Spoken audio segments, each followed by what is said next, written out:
யாவருக்கும் ஆண்டவராக இயேசு கிறிஸ்துவின் நாமத்தினாலே வாழ்த்தில் தெரிவித்துக் கொள்கிறோம். இந்த நாளிலே இந்த செய்தியை கொடுக்கும்படி அழைத்த உங்கள் அன்பு போதகருக்காய் நன்றி செலுத்துகிறேன். கர்த்தர் அவரை கொண்டு இந்த இடத்துல ஒரு பெரிய எழுப்புதலை கர்த்தர் திட்டம் வைத்திருக்கிறார். ஆமென். ஆண்டவர் பெரிய காரியங்களை இந்த இடத்துல செய்ய போகிறார். பாண்டிச்சேரியில் ஒரு பெரிய ஒரு அசைவை தேவன் ஏற்படுத்தி இடங்கள் முழுவதும் நிரப்பப்பட போகிறது. ஆமென். கர்த்தர் உங்களை ஆசீர்வதிப்பாராக. சரி, நான் உடனடியாக செய்திக்கு போகிறேன். வாசியுங்கள். மத்திய எழுதின புத்தகம் 25வது அதிகாரம் 29வது வசனம்.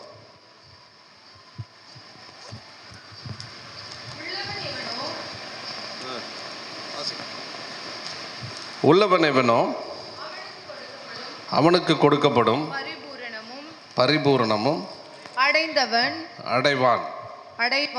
இல்லாதவனிலிருந்து உள்ளதும் எடுத்துக்கொள்ளப்படும்.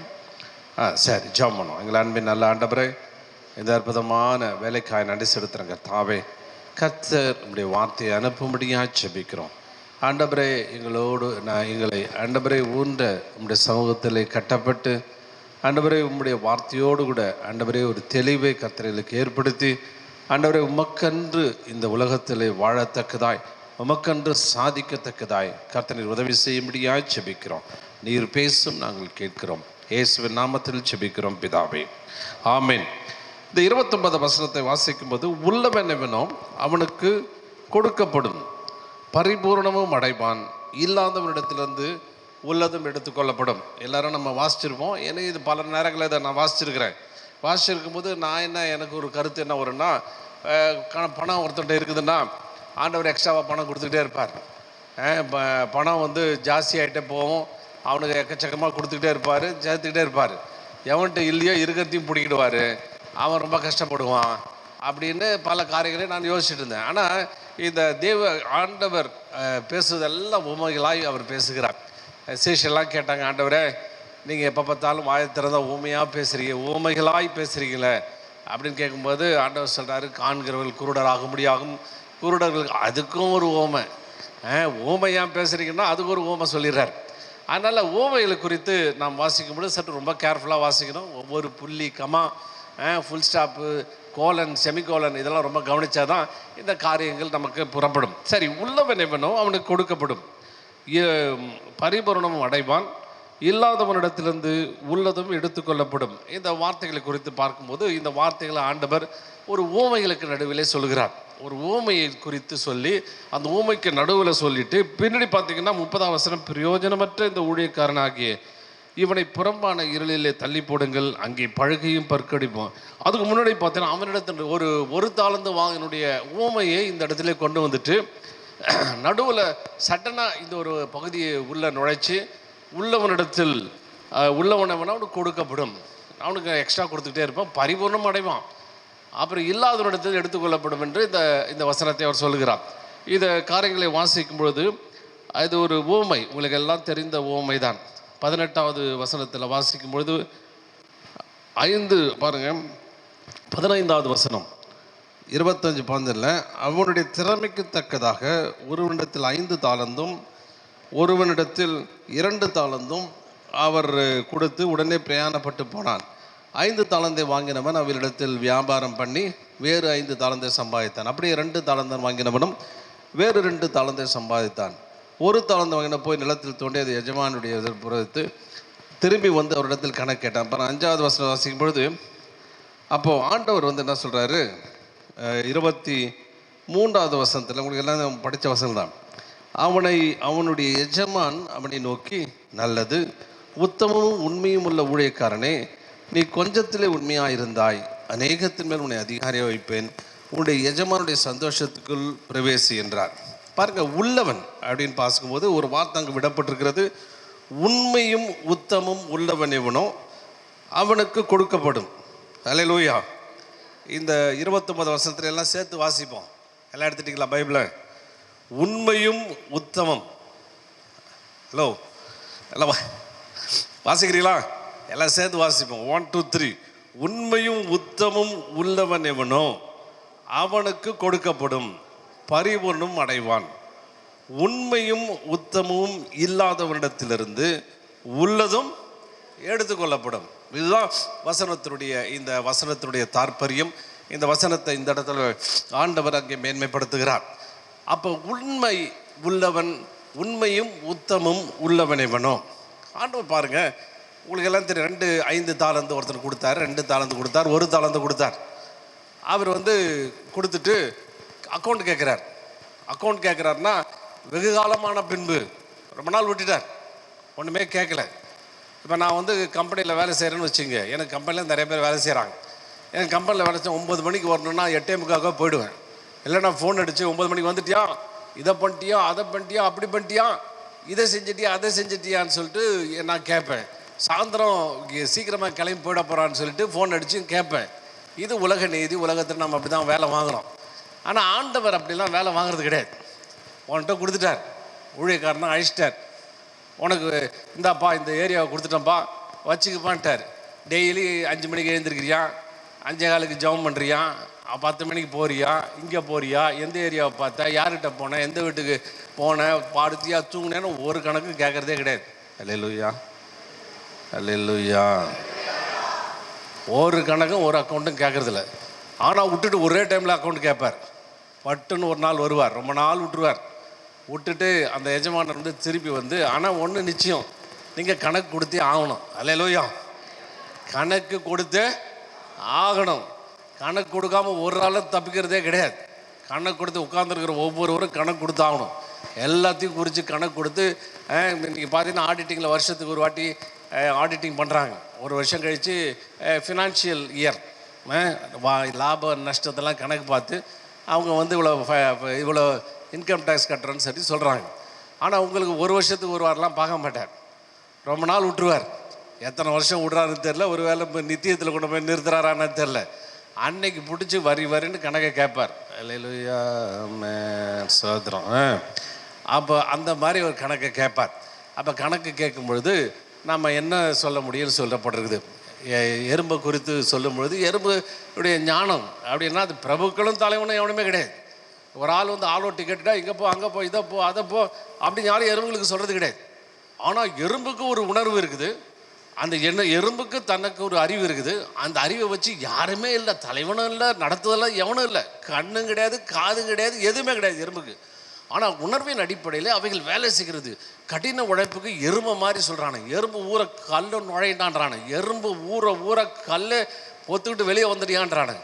அப்போ அந்த உழைப்பு, வேதனை, வேகம், அதிகரிப்பு இவைகளெல்லாம் பார்த்து அந்த அந்த காரியங்கள் அப்படி சொல்லப்படுகிறது. அப்போ ஆண்டவர் உங்களுக்கு ஒரு பொறுப்பை கொடுத்துருக்கிறார். ஆண்டவர் நமக்கு ஒரு ஊழிய பொறுப்பை கொடுத்துருக்கிறார்.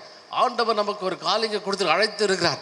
ஆனால் இந்த அழைப்பில் என்ன டைமை எப்படி உபயோகிக்கிறோம், எந்த நேரத்தை உபயோகிக்கிறோம், எப்படிப்பட்ட காரியத்தை உபயோகிக்கிறோம் என்பதை குறித்து தான கணக்கு ஒரு நாளிலே கேட்கப்படும்.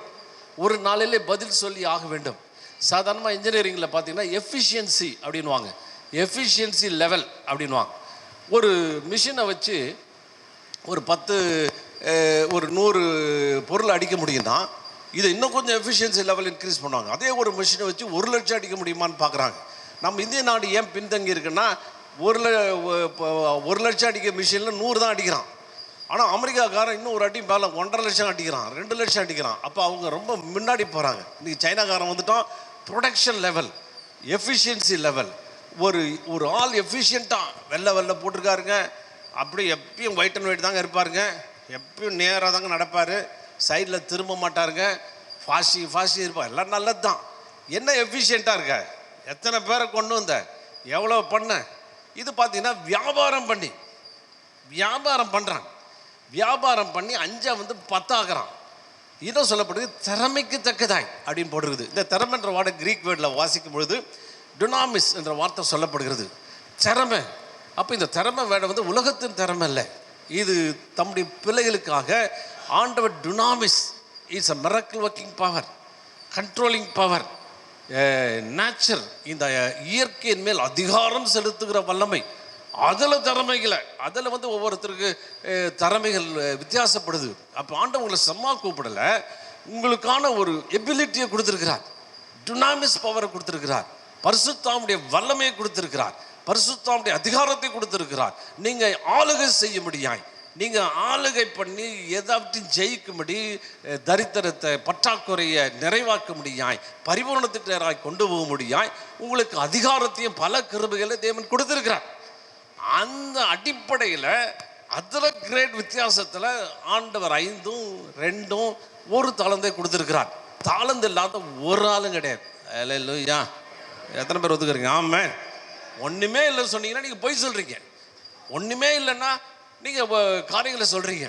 அப்போ இருக்கிறதுல உண்மையும் உத்தமமாக இருக்க நாம் உதவி செய்ய வேண்டும் என்று தேவன் எதிர்பார்க்கிறார். சரி, அடுத்த காரியத்துக்கு வருவோம். 2 காரியம் சொல்கிறார்.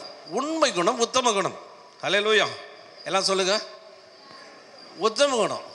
2மே வேற வேற. அல்லேலூயா. 2ம் ஒரே ரிசம்பிளிங் ஒருத்தர் தான், ரிசம்பிளிங் ஒரே மாதிரி தான் இருக்குது. 2மே கொஞ்சம் வித்தியாசத்தை காண்பிக்குது. ஒரு வசனம் வாசிப்போம். ஆதியாகமத்தின் புத்தகம் 17ஆவது அதிகாரம் 1-2 வசனம்.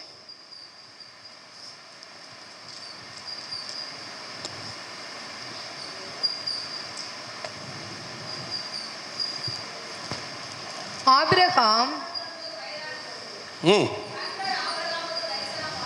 ம் ம் ம் நான் உனக்கும் எனக்கும் நடுவாக என் உடன்படிக்கையை ஏற்படுத்தி உன்னை மிகவும் திரளாய் பெருக பண்ணுவேன் என்றார். போதும் எல்லாம் பாஸ்ட் ஆகி உங்களுக்கு எல்லாம் தெரியும், வசனம் படிச்சிருப்பீங்க.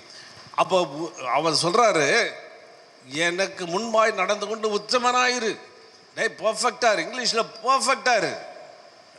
இந்த குழப்படி வரலாம் பண்ணாத, பர்ஃபெக்டாக இருன்றார். அப்போ என்ன ஆபிரகாம் தப்பு பண்ணான்? ஆபிரகாமத்தினால தப்பு பண்ணாலும் தப்பு கிடையாது. ஏன்னா நியாயப்பிரமாணத்துக்கு முன்பு வாழ்ந்தவன். அது ஒரு பெரிய தப்பாக எதுவும் சொல்லப்படுது. அப்படி ஆபிரகாமும் எந்த தப்பும் செய்யவும் இல்லை. எல்லாவற்றிலும் உத்தமனாக இருக்கிற மனுஷன் அவனை பார்த்து சொல்கிறாரு, நீ உத்தமனாக இல்லை, நீ உத்தமனாயிரு, ஒழுங்காயிரு அப்படின்னு அவர் சொல்கிறார். அப்படின்னா உத்தம குணம், இந்த இடத்துல உத்தம குணம் என்ன அப்படின்னா, ஆண்டவர் அவனை அழைக்கும் போது சொன்னார், சாராள் மூலிமா அவனுக்கு பெரிய ஒரு ஜாதி ஆக்குவேன், பெரிய ஜாதி ஆக்குவேன், அவளுக்கு ஒரு குழந்தை பிறக்கும், உடன்படிக்கையை நான் ஏற்படுத்தியிருக்கிறேன்னு சொல்லி சொன்னார். இப்போ என்ன பண்ணிட்டான், இந்த தரிசனத்தை கொஞ்சம் ஆல்ட்ரு பண்ணிட்டான். போதும், இந்த வசனங்கள்லாம் வாசிக்கும் போது தெரியும். அங்கே ஆண்டவர் சொல்கிறாரு, இது ஆபிரகாம் சொல்கிறான், ஆண்டவரே இஸ்மவேல் பிழைப்பானாக. அவர் என்னென்னமோ சொல்லிட்டு போகிறார், என்னமோ சொல்கிறாரு, இதெல்லாம் உன்னை பெருசு பண்ணுவேன், உன்னை டெவலப் பண்ணுவேன், அதை பண்ணுவேன், அநேக ஜாதிகள் உன்னிடத்துல வரும், அப்படியும் இப்படியும் சாராளு குழந்தை பிறக்கும் அப்படின்றார். அதுக்கும் அவன் சொல்கிறான், ஆண்டவரே அவர் கிழவியாக இருந்தால் எப்படி குழந்தை பெற்றுக்க முடியும்? நீங்கள் உம்முடைய இஸ்மவேல் பிழைப்பானாக. இஸ்மவேல் பையன் இருக்கிறான், போதும். இப்போ என்னென்னா, ஆபிரகாம் ஆண்டவர் கொடுத்த வாக்கு தத்துவம் ப்ராமிஸை கொஞ்சம் ஆல்ட்ரு பண்ணிக்கிறான்.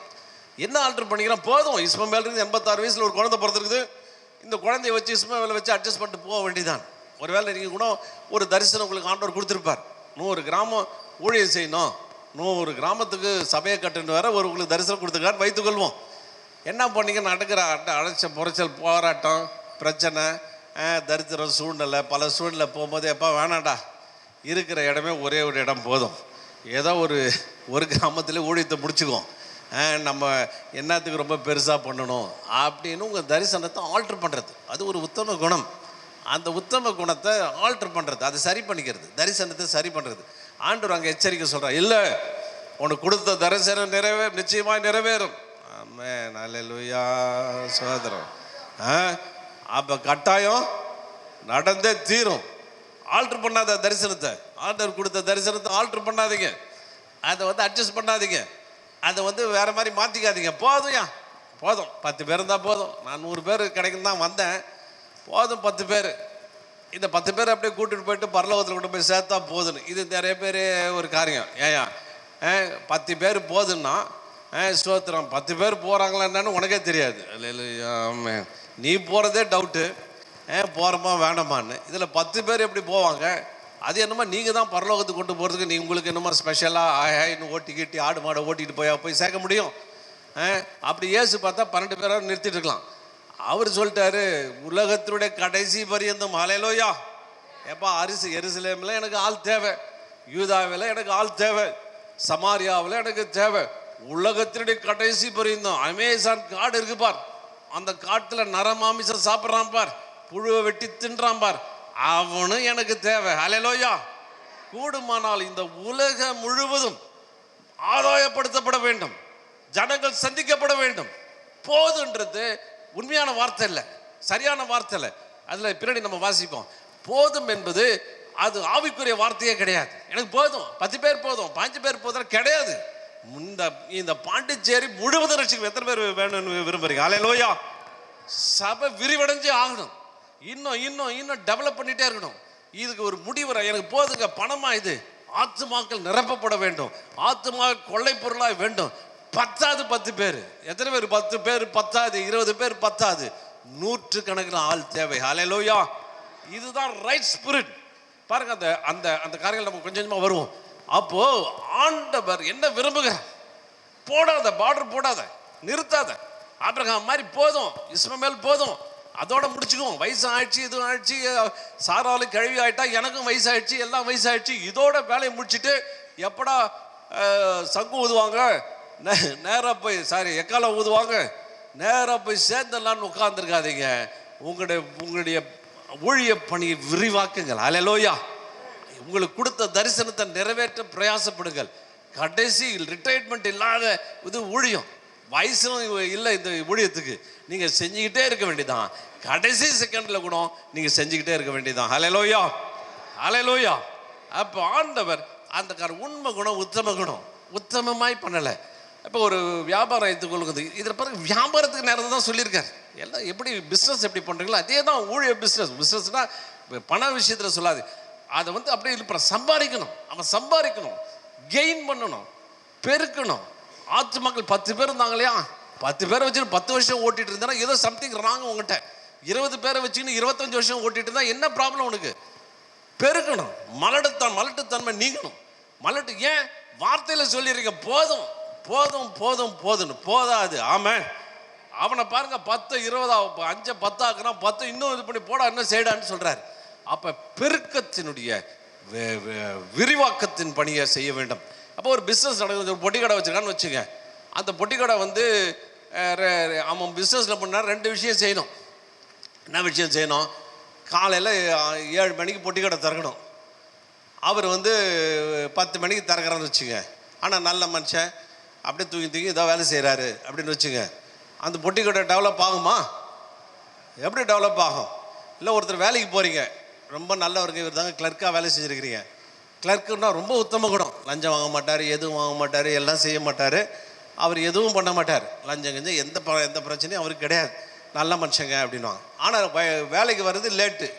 9 மணிக்கு போனால் 10:30 மணிக்கு போகிறது. சோம்பேறி அதுக்குள்ளே டீக்கு போயிடுறது. அதுக்கப்புறம் 1 மணிக்கு வர்றது, அப்புறம் 2 மணிக்கு போகிறது, அப்புறம் திருப்பி செய்கிறது. அப்புறம் வேலையை விட்டு நிறுத்திட்டான்னா எனக்கு ஆண்டவர் சத்துருக்களை ஏற்படுத்தியிருக்கான்னு எதையாவது சொல்லிட்டு போகிறது. இன்றைக்கி உலகம் திறமையான ஆட்களை எதிர்பார்த்து கொண்டிருக்கிறது. பங்க்சுவலாக ஒரு ஆளை எந்த கம்பெனியில் நிறுத்துவானுங்க? சரியான நேரத்துக்கு சரியான வேலையை துரிதமாக வேகமாக செஞ்சு முடிக்கிற ஆளை எல்லாரும் விரும்புவாங்க, யாரும் நிறுத்தவே மாட்டாங்க. அப்போ உண்மை குணம், உத்தம குணம், 2த்துலேயும் அவர் ஆண்டவர் எதிர்பார்க்கிறார். ஹல்லேலூயா. என்கிட்ட ஒரு ஊழியக்கார் பேசியிருந்தார். அவர் சொன்னார், ஐயா 40 வருஷம் ஊழியம் செஞ்சுருக்கிறேன், பாருங்கள் செருப்பு தேஞ்சு போச்சு. ஆனால் இப்போ தாங்க ஒருத்தன் ஊழியத்துக்கு வந்தான், போன மாதம் தான் ஒப்பு கொடுத்தான், அப்படியே ஒன்றுமே இல்லை இருந்தான். நேற்று பார்க்குறான் சர்ச்சுக்குள்ளே அப்படியே பைக் அப்படி ஓட்டிகிட்டு வராங்க. பைக் அப்படி நிறுத்திட்டு அவர் பாருங்கள் வர்றவர் போக மாட்டார், அப்படி நிறுத்திட்டு விசில் அடிச்சுக்கிட்டு தலையை சீவராங்க, அப்படியே இதாக உள்ளே வராங்க. 40 வருஷம் செஞ்சேன், எனக்கு செருப்பு கூட தேஞ்சு போச்சு. இவன் இப்போ தான் ஊழியத்துக்கு வந்தான், பைக்கெலாம் வாங்கிட்டான். இது அநேகருடைய புலம்பல். அல்லேலூயா, சோத்திரம். இது அசோக் லேலாண்ட் கம்பெனி கிடையாது. ஆமென். ஹைவேஸு பிடபிள்யூ இது கிடையாது. நீங்கள் உங்கள் எக்ஸ்பீரியன்ஸ் அனுபவத்தை பார்த்து பஞ்சப்படி பயணப்படி எல்லாத்தையும் போட்டு இவருக்கு அனுபவம் வருது, 10 வருஷத்துக்கு அடுத்த போஸ்ட்டு, 5 வருஷத்துக்கு ப்ரொமோஷன், இப்படி வர்றது கிடையாது. அவர் இதெல்லாம் பார்க்கவே மாட்டார். ஆமென். அல்லேலூயா. அப்படி ஒரு தராசு வச்சுருக்கிறார். உண்மை குணம் எவ்வளோ, உத்தம குணம் எவ்வளோ. அல்லேலூயா. உண்மை குணம் உத்தம குணம் 2த்தையும் பார்ப்பார். நிறைவாக இருந்தால் உனக்கு கொடுத்தே தீர்வார். எத்தனை பேர் விசுவாசிக்கிறீங்க? ஆமென். என்கிட்ட நான் கம்பெனி வச்சு என்கிட்ட ஒரு வேலை செஞ்சுட்டு சில நேரங்களில் ஏதாவது வேலை செய்யலன்னு ஏதாவது சொன்னேன்னா எனக்கு சம்பளம் வேணாம் சாரணும். நான் சொன்னேன், அதெல்லாம் கிடையாது, நீ வேலை செஞ்சுருக்கிற, உனக்கு நீ அதுக்கு பொறுமை. நான் தான் கொஞ்சம் 5-10 ரூபாய் கம்மி பண்ணிட்டானே கேட்கல, வேணாம் எடுத்துகிட்டு போ அப்படின்னு சொல்லிட்டு காசை கொடுத்துட்டு அனுப்புவேன். ஆனால் ஆண்டவர் அப்படி செய்வாரா? நீங்கள் ஒரு கம்பெனியில் நீ வேலை செய்கிற ஆள், ஒழுங்காக செய்கிற ஆளை, நல்ல ஒழுங்காக சுவிசேஷன் சொல்கிற ஆளை ஒழுங்காக செய்கிற ஆளை விட்டுட்டு அவர் விட்டுட்டு போயிடுவாரா? சம்பளம் கொடுக்காம போயிடுவாரா? ஹல்லேலூயா. உலகத்திலே தலை சிறந்த கம்பெனி அப்போ ஏசப்பாவோட கம்பெனி தான். ஆமென். எந்த உலகத்திலையும் கொடுக்காத சேலரியை கொடுக்குற கம்பெனி ஏசப்பா கம்பெனி தான். எத்தனை பேர் விசுவாசிக்கிறீங்க? கொடுத்தே தீர்வாரியா, கொடுத்தே தீர்வார். அது என் வாழ்க்கையில் நான் பார்த்துருக்கேன். செஞ்சே தீர்வார்.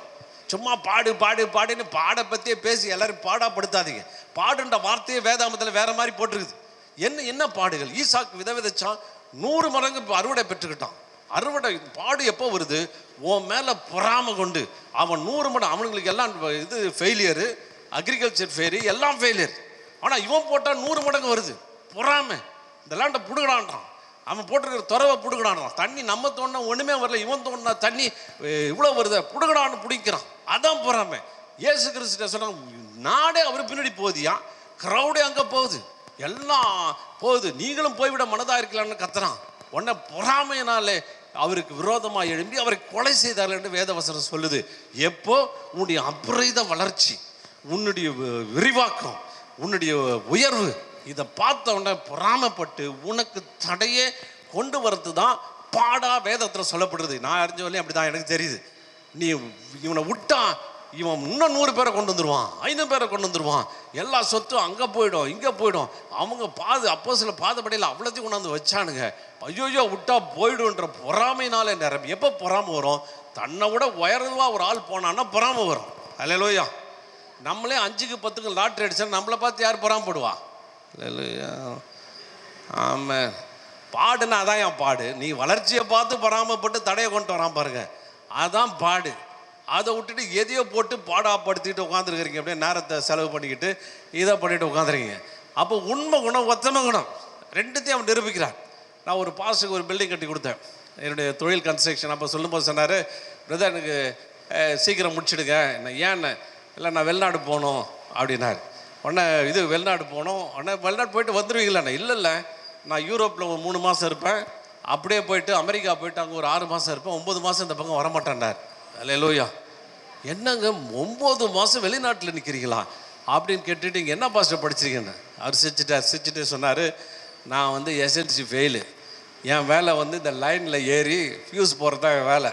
நான் என்ன பண்ணுவேன், இயேசு ஏற்றுக்க முன்னாடி அங்கங்கே ஃபியூஸு நல்லா காக்கி ட்ரௌசர் போட்டிருப்பேன், நல்லா காக்கி ஷர்ட்டு போட்டிருப்பேன். ஈபியில் வேலை செஞ்சேன். அங்கே வந்து மேலே ஏறி ஃபியூஸ் போடுறதுக்கு எக்ஸ்ட்ரா பைசா கேட்பேன், 10 ரூபா கொடுத்தா தான் ஏறுவேன்னு சொல்லுவேன். அவங்க என்ன பண்ணுவாங்க, சரி இப்போ என்ன கரண்ட் வரலையே, 10 ரூபா 5 ரூபா கொடுப்பாங்க, அதை எடுத்துகிட்டு தண்ணி அடிச்சுடுவேன். அப்படி தான் இருந்துட்டு இருந்தேன். ஒரு நாள் இயேசுவை கண்டு கொண்டேன். ஆமென். ஏன்பா, ஏசு பெரிய பெரிய ஐஏஎஸ் ஆஃபீஸரு 9 மாதம் வெளிநாட்டில் இருக்க முடியாது. அல்லேலூயா. இருக்க முடியுமா? அவர் 9 மாதம் ஃப்ரீ சாப்பாடு, ஃப்ரீ சுத்தல் எல்லாத்தையும் கொண்டு வந்து வரும்போது 4-5 லட்சத்தோடு அவர் வரார். ராஜ மரியாதையோடு வரார். எல்லாம் அவங்ககிட்ட முட்டி போட்டு ஜெபம் பண்ணிட்டு காசு கொடுத்துட்டு போகிறாங்க. எந்த தொழிலையாவது வாங்க முடியுமா? அவன் தலையிலே கை வச்சு அவன் பாக்கில் கை வைக்க முடியுமா? அல்லேலூயா. விசேஷமான அழைப்பியா? அல்லேலூயா. ஆண்டவர் பாருங்கள், அவ்வளோ சும்மா ஒரு பெரிய விஷயம்லாம் கிடையாது. அப்போ வந்து அந்த பொறுப்பு, அந்த உண்மையை நம்ம ஏசப்பா ஒரு இடத்துல சொல்கிறார், வழக்காடுவோம் வாருங்கன்றார். டேய் வரியா கோர்ட்டுக்கு வா, உனக்கு என்ன, நீ என்ன வேலை செஞ்ச? நான் சாப்பாடு கம்மியாக கொடுத்தேன்னா ஏசையாளருக்கு படிச்சிரு, வழக்காடுவோம் வாருங்கள், வா கோர்ட்டுக்கு வா, பேசி தீர்த்துக்கலாம் நம்ம 2 பேரும். நீ என்ன செஞ்ச, நான் என்ன செஞ்சேன்னு நம்ம வச்சு பார்ப்போம். நீ வேலை செஞ்சுக்க நாங்கள் கம்மியாக கொடுத்துருக்கோன்னா செக் பண்ணி பார்ப்போம். கோர்ட்டுக்கு வரியான்னு கூப்பிட்றாரு. போகிறதுக்கு ரெடியா? இல்லையா, இந்த வம்பே வேணாயா, இருக்கத்தை இப்படியே அட்ஜஸ்ட் பண்ணிட்டு போகிறையான்றீங்களா? அப்போ வந்து ஆண்டவர் அப்படி கேட்குற, கோர்ட்டுக்கு வரியான்னு கூப்பிட்றாரு. நிச்சயமாக சொல்கிறேன், இந்த கம்பெனி உங்களை கணக்கு பார்த்து கரெக்டாக உங்களுக்கு கொடுக்கும். ஆமாம். இந்த பரலோக ராஜ்யத்துக்கு தீர்மானம் சொன்னேன். ஏசப்பா அங்கே ஆண்டவர் சொல்லியிருக்கார், எப்பா நீ உண்மை உத்தம குணம் இருந்துச்சுன்னா அப்படியே அள்ளி கொடுப்பேன்னான்ற. இன்னொன்று பார்த்தீங்கன்னா, இருக்கிறதுல உத்தமாக இருக்கணும். இப்போ இந்த ஒரு தாளந்து ஏங்க அவன் உத்தமமாக இருக்கல? ஐயா, எங்கள் சில பேர் சொல்லுவாங்க, எங்கள் சர்ச்சில் கீபோர்டே இல்லையா, கீபோர்டு இல்லாதனால நாங்கள் ஊழியத்தை செய்கிறது இல்லையான்னு. ஏன்? வாய் இருக்குதுல்ல, நல்லா சத்தமாக பாடுறல்ல, அதில் உத்தமமாக இரு. ஒரு 10 பேருக்கு அறிவிச்சு சொல்லு, 4 பேருக்கு 2 பேருக்கு சொல்கிறதுக்கு உனக்கு செய்யணுமா? அப்போ அங்கே போய் அறிவிச்சு சொல்லு. அப்போ சொல்லும்போது ஆண்டவர் அதை ஆசீர்வதிப்பார். ஆமென். இந்த டைம் இந்த உத்தம குணத்தை குறித்து பேசுகிறேன். உண்மை குணம் உங்களுக்கு தெரியும். உண்மையாக இருக்கணும், எல்லாத்துலேயும் பொருளில் உண்மையாக இருக்கணும். அதை விட்டுரு. உத்தம குணத்தை பற்றி தான் நான் இப்போ பேசிட்டு இருக்கிறேன். உத்தம குணம், வியாபாரத்தில் ஹார்ட் ஒர்க்கிங், கடின உழைப்பு, நேரத்தை செலவிடுதல், சரியாய் செலவிடுதல், சரியான விதத்தில் செலவிடுதல் ரொம்ப ரொம்ப முக்கியம். நான் யாருங்க, முழு நேர ஊழியக்காரன். நான் குறை சொல்கிறேன், தப்பாக நினச்சிக்காதீங்க. முழு நேர ஊழியக்காரன் ஏங்க, முழு நேர ஊழியக்காரர் ஒருத்தரும் கிடையாது. அல்லேலூயா. 3 பேர் தாங்க முழு நேர ஊழியக்காரர். அவர் யாருன்னா பிதாவாகிய தேவன், இஸ்ரவேலை காண்கிற தேவன், உறங்குவதும் இல்லை. அவர் பார்த்துக்கிட்டே இருக்கிறார், என் பையன் என்ன பண்ணுறான். இயேசு அவருடைய வலது பாசத்தில் பரிந்து பேசிட்டே இருக்கார் 24 மணி நேரமும். பரிசுத்த ஆவியான கிரியை செஞ்சுட்டே இருக்கிறார். இவங்க 3 பேர் தான் ஃபுல் டைம். அல்லேலூயா, ஆமென், அல்லேலூயா. வேதாமத்தில் எங்கேயா இருக்குதா ஃபுல் டைம் ஆஃப் டைம்னு? Quarter time, full time, half டைம்னு எங்கே இருக்குதா? ஒன்றும் இல்லை. இப்போ நம்ம ஏற்படுத்திக்கிட்டோம். 24 மணி நேரமாக ஊழியம் சரிங்க. சாப்பிட்றதில்ல, தூங்குறதில்ல, ரெஸ்ட் எடுக்கிறதில்ல, கதை அடிக்கிறதில்ல, அந்த ஊழியக்காரன் இந்த பற்றி பேசுறதில்ல, தூங்குறதில்ல. அப்படியே இல்லை. நான் என்ன சொல்கிறேன், சரி உங்கள் உழைப்பு 3 நேரம் ஊழியக்காரன் இப்போ ஒரு முத்திரை வச்சிருக்குது. அவர் வேறு வேலை இல்லாமல் 3 நேரம் ஊழிய செய்தல் இருக்கார். எவ்வளவு குவாலிட்டி டைம், எவ்வளவு தரமான நேரம், எவ்வளவு சரியான நேரம் நீங்கள் ஆண்டவர் கொடுக்குறீங்க. அல்லேலூயா. நான் பார்ட் டைம்னு வச்சுங்க, நாங்கள் சைடில் கொஞ்சம் பிஸ்னஸ் பண்ணுறேன். பார்ட் டைம்னு வச்சுங்க. நீங்கள் 5 மணிக்கு எழுந்திருக்கீங்களா, நானும் 5 மணிக்கு எழுந்திருக்கிறேன். நீங்கள் 6:30 மணி வரலையும் 7 மணி வரலையும் பைபிள் ரீடிங் 7:30 தான் முடிக்கிறேன். நானும் முடிக்கிறேன். 2.5 மணி நேரம் முடிஞ்சிச்சு. அதுக்கப்புறம் நீங்கள் என்ன பண்ணுறீங்க? நான் எல்லாம் முடிச்சுட்டு நான் ஆஃபீஸ் போகிறேன். நீங்கள் போகிறீங்க, மார்க்கெட்டு போகிறீங்க, வாங்கிட்டு வரீங்க, காய்கறி வாங்கிட்டு கூட சமையலுக்கு வரீங்க, சேர்றீங்க. அப்புறம் 2-3 மணிக்கு படுத்துடுறீங்க. சாயந்தரம் ஆனால் எங்கேயோ ஊழியம் இருக்கா பார்க்குறீங்க, இல்லைன்னா அங்கே எங்கேயாவது வீட்டுக்கு போயிடுறீங்க. அல்லேலூயா. நாங்கள் வெளியில் போயிடுறோம், குழந்தைகளை கூட்டு போகிறதுக்கு வேலைக்காரனை அனுப்பிச்சி விட்டுறோம். அப்போ சாயந்தரம் வரும்போது நாங்களும் ஊழியத்துக்கு வந்துடுறோம். ஆமென். அப்போ பார்ட் டைமை விட ஃபுல் டைம் எவ்வளோ டைம் ஸ்பெண்ட் பண்ணுறீங்க? அல்லேலூயா, ஆமென். எவ்வளோ நேரம், குவாலிட்டி டைம், தரமான நேரம், தேவனுக்குரிய நேரம் எப்படி செலவிடுகிறீர்கள்? அல்லேலூயா, சோத்திரம். கட்டச்சோன்னா இங்கேருந்து இங்கே ஒரு கிராமம் கொடுத்துனா கூட்டிட்டு சென்னைக்கு போயிடுறது, பெரிய சிட்டிக்கு போயிடுறது. அங்கே இருக்கிறதே கிடையாது. இவருக்கு கொடுக்கப்பட்ட இடம் இங்கே. நீங்கள் போவேன்னு நான் சொல்லலை, அதுக்குன்னு எல்லா மாதம் முள்ளுமா நீங்கள் போவீங்க. ஆமென். மாதம் ஃபுல்லாக ஆள் இங்கே இருக்கிறதே கிடையாது. எனக்கு தெரிஞ்ச ஒரு பாஸ்டர்கிட்ட பேசியிருந்தேன். அவர் செங்கன்ற ஒரு இடத்துல ஊழியம் செஞ்சார். அப்போ ஊழியம் செய்யும்போது வறுமை ரொம்ப வறுமை. அவங்க அப்பா அங்கே தான் பாஸ்டர் இருந்தார். இவரை பாஸ்டர் ஆக்கிட்டார். ரொம்ப வறுமையில் இருந்தார். அப்போ வறுமையில் இருக்கும்போது அவங்க ஒய்ஃப் சொன்னாங்க, ஏங்க உங்களுக்கு இவ்வளோ கிருபைகள் இருக்குது, பிசாசு இப்படி விரட்டுறீங்க, அதை விரட்டுறீங்க, இதை விரட்டுறீங்க. ஆனால் சென்னையில் பாருங்கள், உங்களை விட கம்மியாக வர உள்ள ஆட்கள், உங்களை விட கம்மியாக இருக்கிற ஆட்கள் என்ன செய்கிறாங்க, நல்லா செய்கிறாங்க, நல்ல லாபம் கிடைக்குது. கார்லாம் வாங்கி வச்சுருக்காங்க, பங்களா வச்சுருக்குறாங்க, இன்னும் எத்தனையோ வாங்கி வச்சுருக்குறாங்க. அதுவும் இல்லாமல் பிள்ளைகள்லாம் பார்த்தீங்கன்னா கான்வெண்ட்டில் படிக்குது. நீங்கள் இப்படி இருக்கீங்களே அப்படின்னோடனே இந்த அம்மா தொடர்ந்து படுக்கும்போது சொல்லிட்டு இருந்தோடனே அவருக்கு பாவம் யோசித்து பார்த்தார். ஆமாம், அவர் சொல்கிறதுலேயும் கரெக்டு தானே. எப்போ பார்த்தாலும் சாப்பாட்டுக்கு அரை சாப்பாடு, 3 நாள் சாப்பாடு கிடைக்கலன்னொன்னே அப்புறம் அவர் திட்டமிட்டார், சரி இங்கே எங்கேயாவது ஒரு இடத்துல வீடு எடுப்போம், சென்னைக்குள்ளே சென்னை சென்ட்ரலில் வீடு எடுப்போம். இது உண்மையில் நடந்த கதைகள் தான். அங்கேருந்து நேராக ஷிஃப்ட் ஆகிடுவோம். ஷிஃப்ட் ஆகிட்டு இவங்க சொன்ன மாதிரி நம்ம சபையை ஆரம்பிப்போம், வரங்களையும் தாளந்துங்களையும் உபயோகிப்போம், ஜனங்க நிறைய பேர் வருவாங்க, பெரிய ஆள் ஆயிடலாம், காரு இதெல்லாம் வந்துடலான்னு சொல்லிவிட்டு அங்கே இவர் அப்போ தான் ஒரு பையன் ரொம்ப ஒல்லியாக நோஞ்சானா ஒரு பாஸ்ட். அப்போ தான் ஒரு சின்ன பையன் ஏதோ ஸ்கூல் படிப்பெல்லாம் பாதியில் நிறுத்திட்டு சரியாக படிப்பேறோம். அவங்க அம்மா இது இவனை எப்படியாவது ஊழியத்துக்காக வச்சு யூஸ் பண்ணிக்கன்னு உனக்கு கொடுத்துட்டு போயிட்டாங்க. உடனே அந்த பையன்கிட்ட, வாடா போனால் போதுடா, சச்சி நீ பார்த்துக்கடா, நான் போகிறேன்டான்னு சொல்லிட்டு எல்லாத்தையும் அவங்க இது பிடிச்சி இருக்கிறது இதை விற்று சென்னைக்கு வந்துட்டார். சென்னைக்கு வந்தோன்னே பாருங்கள், வரங்கள் ஒன்றும் கிரியை செய்யலை. வரம் ஒன்றும் பெருசாக பிசாசுன்னா ஆண்டவர் கொடுக்குற வராது. அது எப்போ ஆப்ரேட் பண்ணணும், அவருக்கு பிடிச்சாதான் ஆப்ரேட் பண்ணணும். கடைசியில் வரங்கள் ஒன்றும் வேலை செய்யலை. அல்லேலூயா. வரங்கள் ஒன்றும் வேலை செய்யலை. அதுக்கப்புறம் பசங்களை, எத்தனை பசங்க, 5 பசங்க, 5 பசங்களையும் ஸ்கூலில் கொண்டு போய் சேர்த்தார். ஒருத்தனுக்கும் படிப்பும் ஏறலை, ஒன்றும் ஏறலை. கடைசியில் 10வது வரையும் படித்து பார்த்தா ஃபெயிலு. ஒன்று அவன் சொன்னான், அப்பா என்னால் இங்கே இருக்க முடியாது, நான் நம்ம விட்டு வந்த ஊருக்கு போகிறேன், அங்கே போனால் எனக்கு ஃப்ரெண்ட்ஸுங்க எப்படியா நான் பிழைச்சிக்கணும். பையன் அங்கே போயிட்டான், 2வது பையன் எடுபடி வேலைக்கு போயிட்டான், இப்படி போயிட்டான். இவருக்கு ஒன்றுமே இல்லை. என்ன கிட்டத்தட்ட 15 வருஷம் ஓடிச்சு, ஒன்றும் முன்னேறலை. சரி போகலாம், திரும்பி கிராமத்துக்கு போயிட்டு ஒரு ரவுண்ட் அடிச்சு வரலாம். அங்கே போனால் சும்மா இவர் விட்டு வந்த இடம் 1/2 ஏக்கரில் அரை ஏக்கரில் ஒரு பெரிய சர்ச்சு கட்டிருக்குது. கட்டினா சும்மா காம்பவுண்டால் அடித்து ஆட்கள் வர்றதும் போகிறதும் பார்த்தோன்னா இவர் விட்டு வந்த ஊழியம் அவ்வளோ சிறப்பாக இருக்குது. எங்கே பாஸ்டர் பிஸியாக வெளில போயிருக்காருங்க, வர்றதுக்கு 1 மணி நேரம் ஆகணும். யாரா இந்த பாஸ்டர் அப்படின்னு உட்காந்துட்டு இருந்தா, இவர்கிட்ட ஃபெயில் ஆகி போனானே, ஸ்கூலில் கூட பாஸ் ஆகாமல் ஒன்றுத்துக்கு யூஸில் விட்டானே, அவன் வரான் காரில் புழுதி பறக்க அம்பாசிடரில். அப்படி சர்ன்னு வந்து இறங்கினோடனே முன்னாடி ஒரு கார் நிற்குது, பின்னாடி ஒரு கார் நிற்குது. பைபிளை ஒருத்தன் தூக்கிட்டு இறங்குறான். இவர் அதே லூஸ் சட்டை போட்டுட்டு அந்த பாஸ்டர் கபன்னு வரார். வந்தவனை தூக்கி வாரி போட்டுச்சு. நம்ம நாடா இவன் நம்ம பையனாச்சே, இவன் இப்படி இருக்கானே, ஐயோ அப்படின்னு பார்த்தா ஃபுல்லாக ஆட்கள் கூட்டம் அப்படி பயங்கரமாக இருக்குது. பார்த்தோன்னே இவருக்கு ரொம்ப ஆச்சரியம் போச்சு. அட பாவி, அருமையான ஒரு காரியத்தை விட்டுட்டோமே. அல்லேலூயா. நான் இருந்திருந்தான் இதே நிலைமையில் இந்த காரில் இறங்க வேண்டிய ஆள், இப்போ எவனோ ஒருத்தன் அவன் சும்மா ஒன்றுத்துக்கும் படிப்பறிவு இல்லாத ஒரு ஆள் இவ்வளவு தூரம் வந்திருக்கானே அப்படின்னு சொல்லிட்டு அவர் கண்ணெல்லாம் கலங்கச்சு, பழசெல்லாம் யோசித்து பார்த்தார். ஆண்டவர் ஒரு இடத்துல உட்கார வைத்திருக்கிறார். அல்லேலூயா. அவர் அடிக்கடி சொல்வார், நான் வந்து எங்கள் சர்ச்சுக்கு வந்து பணக்கார ஆத்மா வரணும் ஜெபம் பண்ணும் அப்படின்னு. அல்லேலூயா. என்னையா ஜெபம் இது? இது சரியான ஜெபம் கிடையாது. என் சபையில் இருக்கிற ஆள்லாம் பணக்காரனான்னு ஜெபம் பண்ணுங்க. ஆமென். அல்லேலூயா. ஏழைய பணக்காரனாகிறது தான் உங்களை ஆண்டவர் அமைச்சிருக்கிறார். நீ பணக்காரனை தேடி போனால் எப்படி உனக்கு துட்டு கிடைக்கும்? எப்படி பணம் வரும்? உனக்கு கொடுத்த கிறுக்கப்பட்ட அந்த திறமைன்றது என்னென்ன? டினாமிஸ் பவர்னா தரித்திரனா அப்படியே ஐஸ்வர்யனா மாற்றுறது, ஏழைய பணக்காரனா மாற்றுறது, சுகமீனவனான சுகமுள்ளவனாய் மாற்றுவது, குழப்பம் நிறைந்தவனா நல்லவனா மாற்றுவது, கெட்டவனா மாற்றுவது. இப்படி அந்த மாற்றுகிற வல்லமையை திறமையை ஆண்டவர் உனக்குள்ளே அவர் கொடுத்துருக்கிறார். இதை விட்டுட்டு பார்த்தனா அவ்வளோ சொல்லிட்டு அப்புறம் கடைசியில் வெக்கத்தை விட்டு அவனை கூப்பிட்டு கேட்டார், ஏன்பா நான் சென்னையிலேருந்து கஷ்டப்படுறேன்டா, நான் தயவுசெய்து உன்னை அசிஸ்டண்ட்டாக என்னை சேர்த்துக்கிடா, மாதம் ஏதோ போட்டு கொடுறான், நான் இங்கே ஊழியம் செய்கிறேன் அப்படின்னு வெக்கத்தை விட்டு கேட்டாரான். அப்போ அவன் சொன்னானா, உன்னை சேர்த்தனா என் ஊழியம் போயிடும், கையில் 2000 ரூபாய் கொடுக்குறான், வாங்கிட்டு பஸ் ஏறிட்டானா. அல்லேலூயா. அல்லேலூயா. ஏங்க என்னங்க உத்தம குணம்? என்ன டைம் யூஸ் பண்ணுறீங்க? எவ்வளோ நேரம் ஜெபிக்கிறேன், எவ்வளோ நேரம் ஆத்மாவை சந்திக்கிறேன்.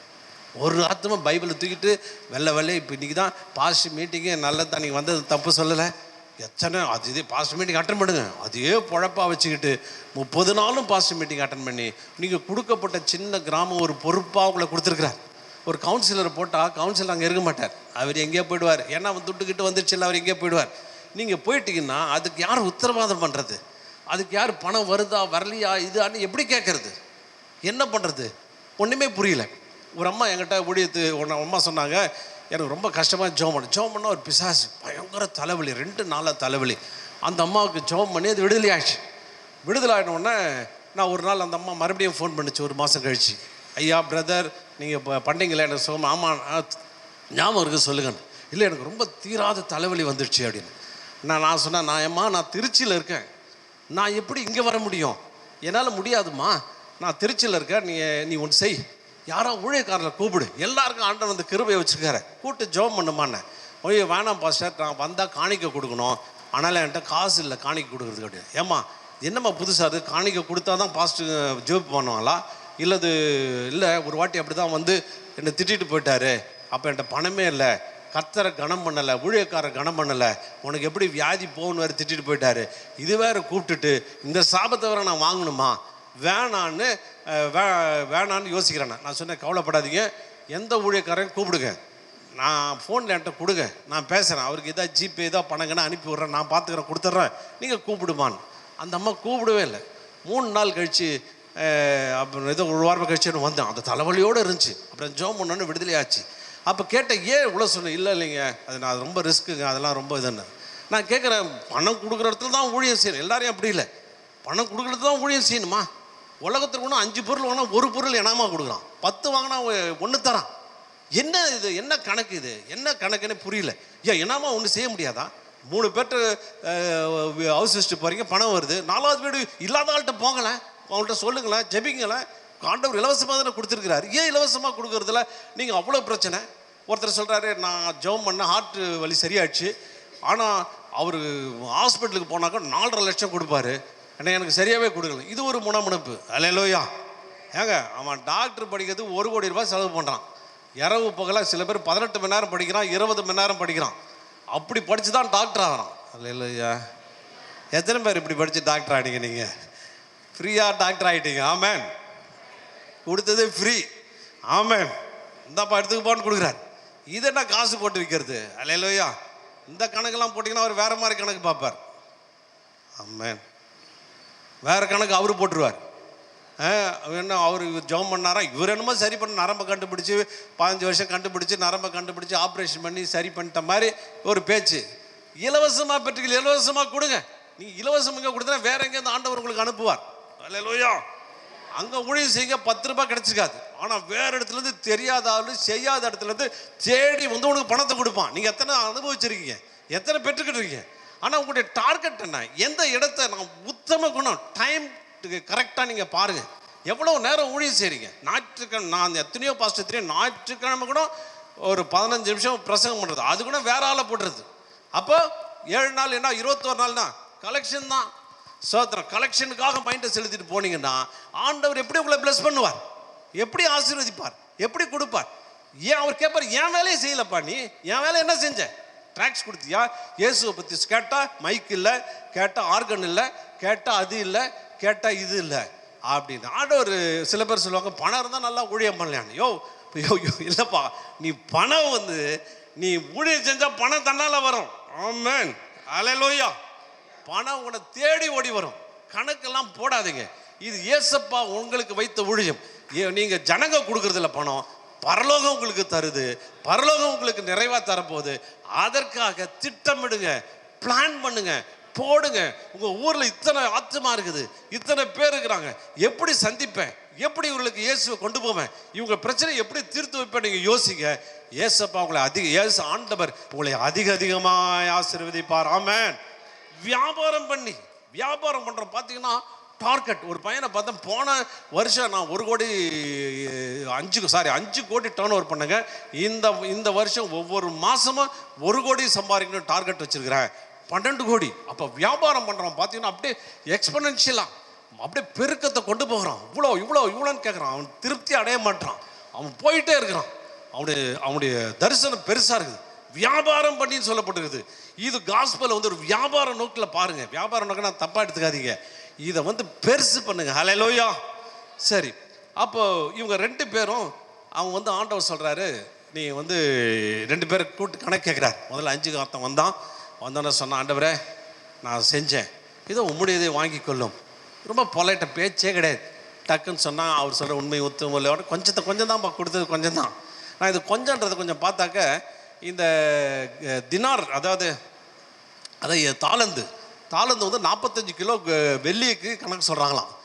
ஒரு ஆளுக்கு வந்து 45 லட்சம், ஒரு ஆளுக்கு 90 லட்சம், ஒரு ஆளுக்கு 2 கோடி 20 லட்சம் கொடுத்துருக்கிறார். அப்போ அவன் சொல்கிறான், இது ஆண்டவர் சொல்கிறார், இதுவே கொஞ்சன்றார். அல்லேலூயா. ஆமென். 2 கோடி கொஞ்சன்றார். அப்படின்னா என்ன வச்சுருக்காருங்க 200 கோடி. சந்தோஷப்பட மாட்டீங்களா? துட்டு ஒரு மேட்ரே கிடையாதுங்க. அல்லேலூயா. அதனால் அவனை கூப்பிட்டு சொல்கிற, அவன் சும்மா சொன்னான், ஆண்டவரே உண்மை உத்தமம். ரொம்ப பேச்சே கிடையாது, ரொம்ப வார்த்தையே கிடையாது. உம்முடையதே வாங்கிக்கொள்ள முடிஞ்சிச்சு. அவர் கூப்பிட்டு இவனை 2 மாட்டை அப்ரிஷியேட் பண்ணுறார். இந்த சோம்பேறி தாளந்து வாங்க. இது இங்கே இப்போ தான் சப்ஜெக்ட்டுக்காக வந்திருக்கிறேன். அல்லேலூயா. 24வது வசனம் வாசிங்க.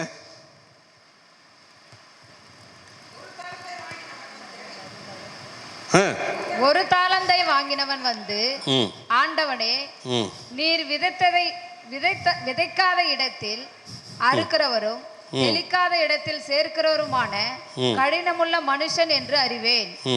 ஆகையால் நான் பயந்து போய் உமது தாளந்தை நிலத்தில் புதைத்து வைத்தேன். இதோ உம்முடையதை வாங்கி கொள்ளும் என்றான். அவனுடைய எஜமான், போதும் நல்லா கவனிங்க. அவெல்லாம் ஒரு லைன் தான் பேசினான். ஆண்டவரே என்ன வியாபாரம்னா சம்பாதி அவ்வளோ முடிஞ்சு போச்சு. இவர் பாருங்கள், தலைவர் எவ்வளோ நேரம் பேசுகிறார். 2 வசனம் பேசுகிறார். சும்மா மூச்சை முட்டிட்டு பேசுகிறார். ஓவர் பேச்சு. இல்லையா? காலையில் வாயை திறந்தால் சாயந்தரம் வரையும் மூடுறதே கிடையாது. ஐசல்ல உபதேசம் செல்ல, அந்த செல்ல, இந்த ஊழியக்காரன் எப்படி, அந்த ஊழியக்காரனே பேசி மத்தியானம் சாப்பாடு சாப்பிட்டு மறுபடியும் ஆரம்பிச்சிருது. அப்போ பேசிக்கிட்டே இருக்கிறது. இவனுடைய ஸ்டேட்மெண்ட் எப்படி இருக்குது பாருங்கள். வந்து விதைக்காத, இங்கே தான் நம்ம சப்ஜெக்ட் கொஞ்சம் நல்லா கவனிங்க. இதுதான் விதைக்காத இடத்தில் நீர் அறுக்கிறவன். சொல்லுங்க பார்க்கலாம். ஆண்டவரை குறித்து எப்படிப்பட்ட அறிவு அவனுக்கு இருக்குது? ஆண்டவரை குறித்து ஒரு எக்ஸ்பிளனேஷன் கொடுக்குறான், ஒரு விளக்கம் ஒன்று கொடுக்குறான். இல்லை ஆண்டவரை எப்படி புரிஞ்சு வச்சுக்கலாம். 3 பேரும் ஊழியக்காரன் தாங்க, 3 பேரும் தாளந்து பெற்றுக்கொண்டு வந்தாங்க, 3 பேரும் உள்ள இருக்க வந்தாங்க. இந்த 3வது ஊழியக்காரனுடைய அந்த அந்த அந்த தெளிவு ஆண்டவரை குறித்த எண்ணம் எப்படி இருக்குது? நீர் விதைக்காத இடத்தில் அறுக்கிறவர். அல்லேலூயா. ஏங்க விதைக்கிறது 2 கொரிந்தியர் 9:10 வாசிங்க.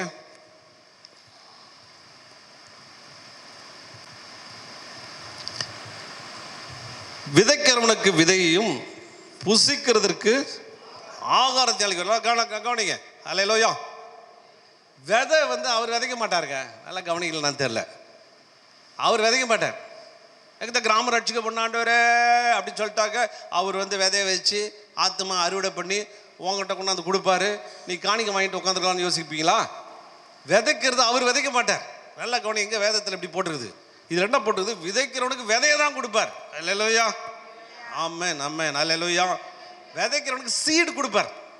இது நிறைய பேர் இந்திய தேசம், நான் நைட்டெல்லாம் ஜாம் பண்ணது இந்திய தேசம், நான் தப்புன்னு சொல்ல வரல. இந்திய தேசம் ரட்சிக்க பண்ணுங்கன்னு நைட்டெல்லாம் ஜாம் பண்ணி இப்போ தூங்கிட்டு இருக்கேங்க. மத்தியானம் சாப்பிட்டு அடுத்த வாரம் மறுபடியும் இந்திய தேசம் ரட்சிக்கப்படும். ஏமா என்னைக்காவது இந்திய தேசம் ரட்சிக்கப்படுமா? அதனால ரட்சிக்கப்படவே இல்லை. விதையை விதைக்கணும்.